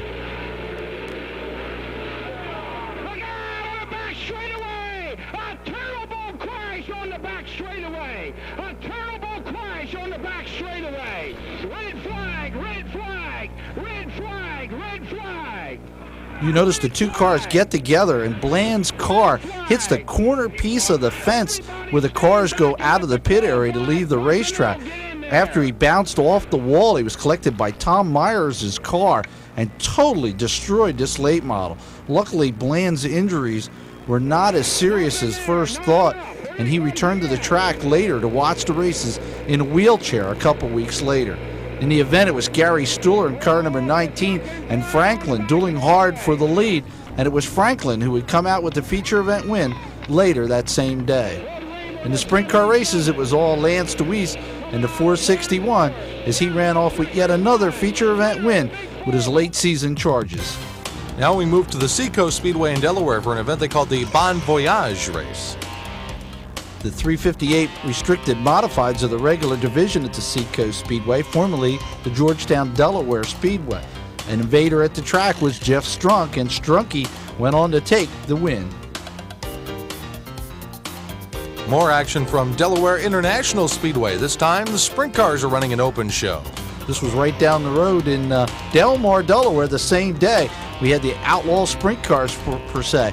Unfortunately for Billy Pouch, his late season problems continued when he flipped his Midas number 1 out the second turn area. A good day for Freddie Raymer, though, in the Al Hamilton number 77 as he brought it home for a checkered flag. On to the Orange County Fair Speedway for the Eastern States weekend, starting off with the CarQuest 150 for the 358 Modifieds. It's a 150-lap race in the hot sun, and you can see a real nice day. Pit stop strategy was very important in this one. Brett Hearn coming away from his pit stop, but the guy that everybody had to beat in this race was Dr. J. Danny Johnson, who would go on to win his first ever Mr. Dirt 358 championship. Now the granddaddy of them all, the oldest short track race in the Northeast, the 46th annual Eastern States 200. And here again, pit stop strategy was very important. Brett Hearn, who had not run at Orange County on a regular basis this year, for the first time probably in his career, made the smart early pit stop, beat everyone out, and then they had to deal with him later on. Hearn absolutely dominated this race, although Orange County regulars like Jeff Hetzler tried to stay with him, and Doug Hoffman tried to stay with Hearn in the middle of a very precarious battle for the Mr. Dirt Championship. Brett the Jet definitely had the upper hand on this day, taking home yet another Eastern States 200 win. There's Brett with Rich Pillai from CarQuest collecting his $20,000 paycheck. Biggest race of the year in Delaware is the annual Delaware State Championship races run in early November. On Saturday, it featured 358 modified and a wild crash right here at the start as cars scurry in all different directions. That was triggered by Toby Tobias Jr. on the number 17 spinning off the outside of turn 1, but we're not done yet. Here's more cars wishing their way through the corner. And a little bit of contact in the back of the field ends up with a chain reaction incident. This day belonged to Ricky Elliott in a Sal DeBruno overhead door 0. He would take the feature event win. Gary Stuhler was moonlighting in the late model ranks of Delaware. In a rare appearance, he seemingly had the race won, but he got stuck in lap traffic, and Kenny Pennyjohn, a track regular and champion there, snuck around the outside. Now on the last lap, another big winner at the track, David Hill, got tangled up, and you don't think late models can flip over. Well, David Hill is proof that they can. Now on to some more modified competition. This is the big event on Sunday. A lot of the drivers came down after running the Bridgeport 200 the night before for this special event. There's Kenny Brightbill dueling with Jimmy Chester, but again, it was a former track regular, Ricky Elliott, who would dominate this event, winning both days. Time for the Oktoberfest at Hagerstown. 4 classes and big paydays. Gary Stuhler in car number 19 was looking for his 100th of his career. You remember what happened at Delaware International, what almost happened again. Here he's leading, and Scott Halls in car number 1 came upon him to be lapped. Unfortunately, or fortunately for Gary, this time it worked out. He was able to hold the proper groove and go on to win over Rick Eckert. The best race of the weekend was in the small block modified division. A battle between Frank Cozy in the 747 and Craig Von Doren. You could see them racing for second spot. Actually, Ricky Elliott in the 0 is long gone out front, but this race changed drastically as it went along. Here you see Von Doren now being persistent, trying to get by Cozy. He was actually holding him up. Once Von Doren got past, he would go on and take the feature event win as part of the big Oktoberfest in November. Now here's Von Doren making that move around the outside of Cozy. He was able to catch Elliott and pass Elliott in the late stage of the event after this epic duel with the 747 machine to score his portion of the Oktoberfest. In the sprint car race, nobody was going to touch Donnie Kreitz in the 69. He is just an expert when it comes to a slick, hard racetrack, and that's exactly what it was. His only obstacle was lap cars, and watch him weave his way here, going outside of one and inside of the other. Lance Deweese in the 461 tried his best to keep up with Kreitz. As you can see him taking a more conservative way through the traffic, but there was no catching Donnie as he ran off with the big $10,000 win. Final race of the Oktoberfest was for the big block modifieds.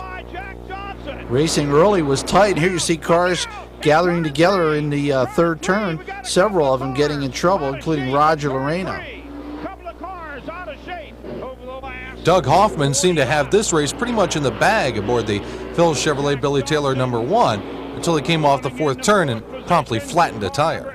As you can see, that white car that slipped by the inside, that's Billy Pouch, now the driver of the Trenton Max 704. It was a great run for Pouch. He would go on and take the feature event win for the new ride he'll also be in 1997.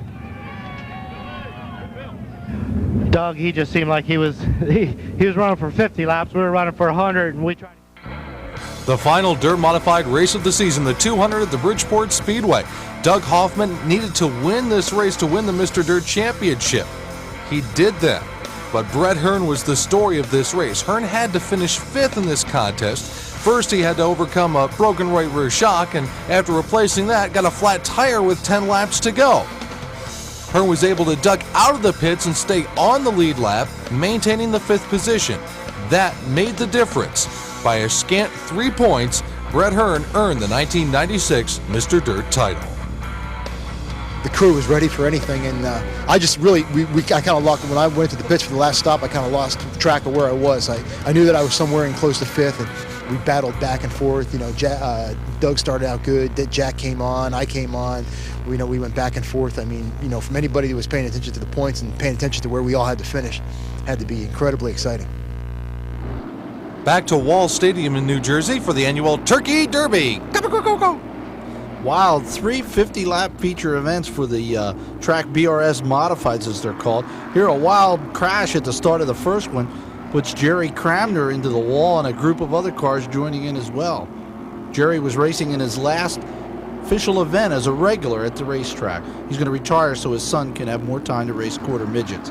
Here we have another problem as Mike Carpenter spins around, collecting his second car. The first feature event was a good one with Tim Airy, who picked up a ride in car number 23, would go on and win over a bunch of close cars. That was the 60 of Dave Michaels, who was second. Actually, Airy was using a borrowed motor from the Michaels team. In the second one, it was Kenny Woolley in car number 25 that would weave his way through the traffic and take that win.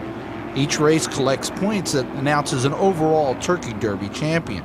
Here, more trouble for Cramner in his last event as he gets spun around coming off of turn 2. Woolley and Airy dueled for much of the race, and they were joined by Eddie Bone in the 4Q late in the running. That's Bone, who had won 10 races at the track during the year, looking to find number 11. Again, some good close racing with Woolley winning the second race, putting him in good position to win the Turkey Derby title. In the third race, however, was Eddie Bone, who would find his 11th win of the season. He held off Woolley for the checkered flag, and when all the points were totaled up, they ended up in a tie, so they shared the Turkey Derby honors. That's Woolley with the light blue suit and Eddie Bone in the red. At the Dirt Motorsports Awards Banquet in Alexandria Bay, New York at the Bonnie Castle Resort, again, a whole ton of money was handed out to Danny Johnson, who won the Skoal 358 Series title, as well as the Mr. Dirt 358 Championship. To Doug Hoffman, who collected the Champion Spark Plug Driver of the Year Award, along with his first Skoal Racing Super Dirt Series title, and of course the award for the overall Mr. Dirt Championship to Brett Hearn. Hey Lenny, who's that good-looking guy standing next to Brett? I have no idea. Actually, it's Cowboy Paul Smalls. Boy, he cleans up well, doesn't he? Now we have a little catching up to do. We didn't have dates of these events, but we didn't want to elude them from the film. So we go to the Airport Speedway in Delaware for some micro sprint racing. On any given Saturday night, you could have over 125 of these micro sprints on hand in several different divisions, and you can be guaranteed that 3 or 4 or 5 of them are going to flip. Well, I mean, it's the Airport Speedway. It would be unnatural if some of the cars didn't fly. You have to have some sort of airtime. Speaking of airtime, let's air things out here at Bridgeport. Boom. On the action at Bridgeport during the season, it was so many different winners. It was a very competitive year at the track. When all said and done, it was Roger Loreno who would win yet another track championship. Roger, in his own number 36, here taking the feature event win during the year, would clinch a very prestigious title for him on the dirt circuit. Well, we've had a fantastic season of competition, so it's only appropriate that we hand out some awards here at the end of the 1996 season. For the second year, we have great finishes. And you remember this one earlier, Jack Cook racing around the outside on the last lap to take the win. Who says you can't use the outside on an asphalt racetrack? I think we just proved that is a wrong theory. Hey, speaking of close finishes, this one was just too close to call. Unfortunately, they did call it. Yeah, this looks like a dead heat. I mean, you make the call. Dale Bounds and John Emery hit the finish line. Who's really ahead here? It's according if you're using the flagman or the pole, I guess. Now, here's the Innocent Bystander Award. We have a competitor in the Midget of Volusia who spins. He's not even touched, but somebody else pounds under the wall and goes upside down and is so miffed that he chucks his steering wheel out. And how about a tireless effort? Poor Mark Richards. I tell you, this one probably cost him a lot more than the $125 to replace that right rear sneaker.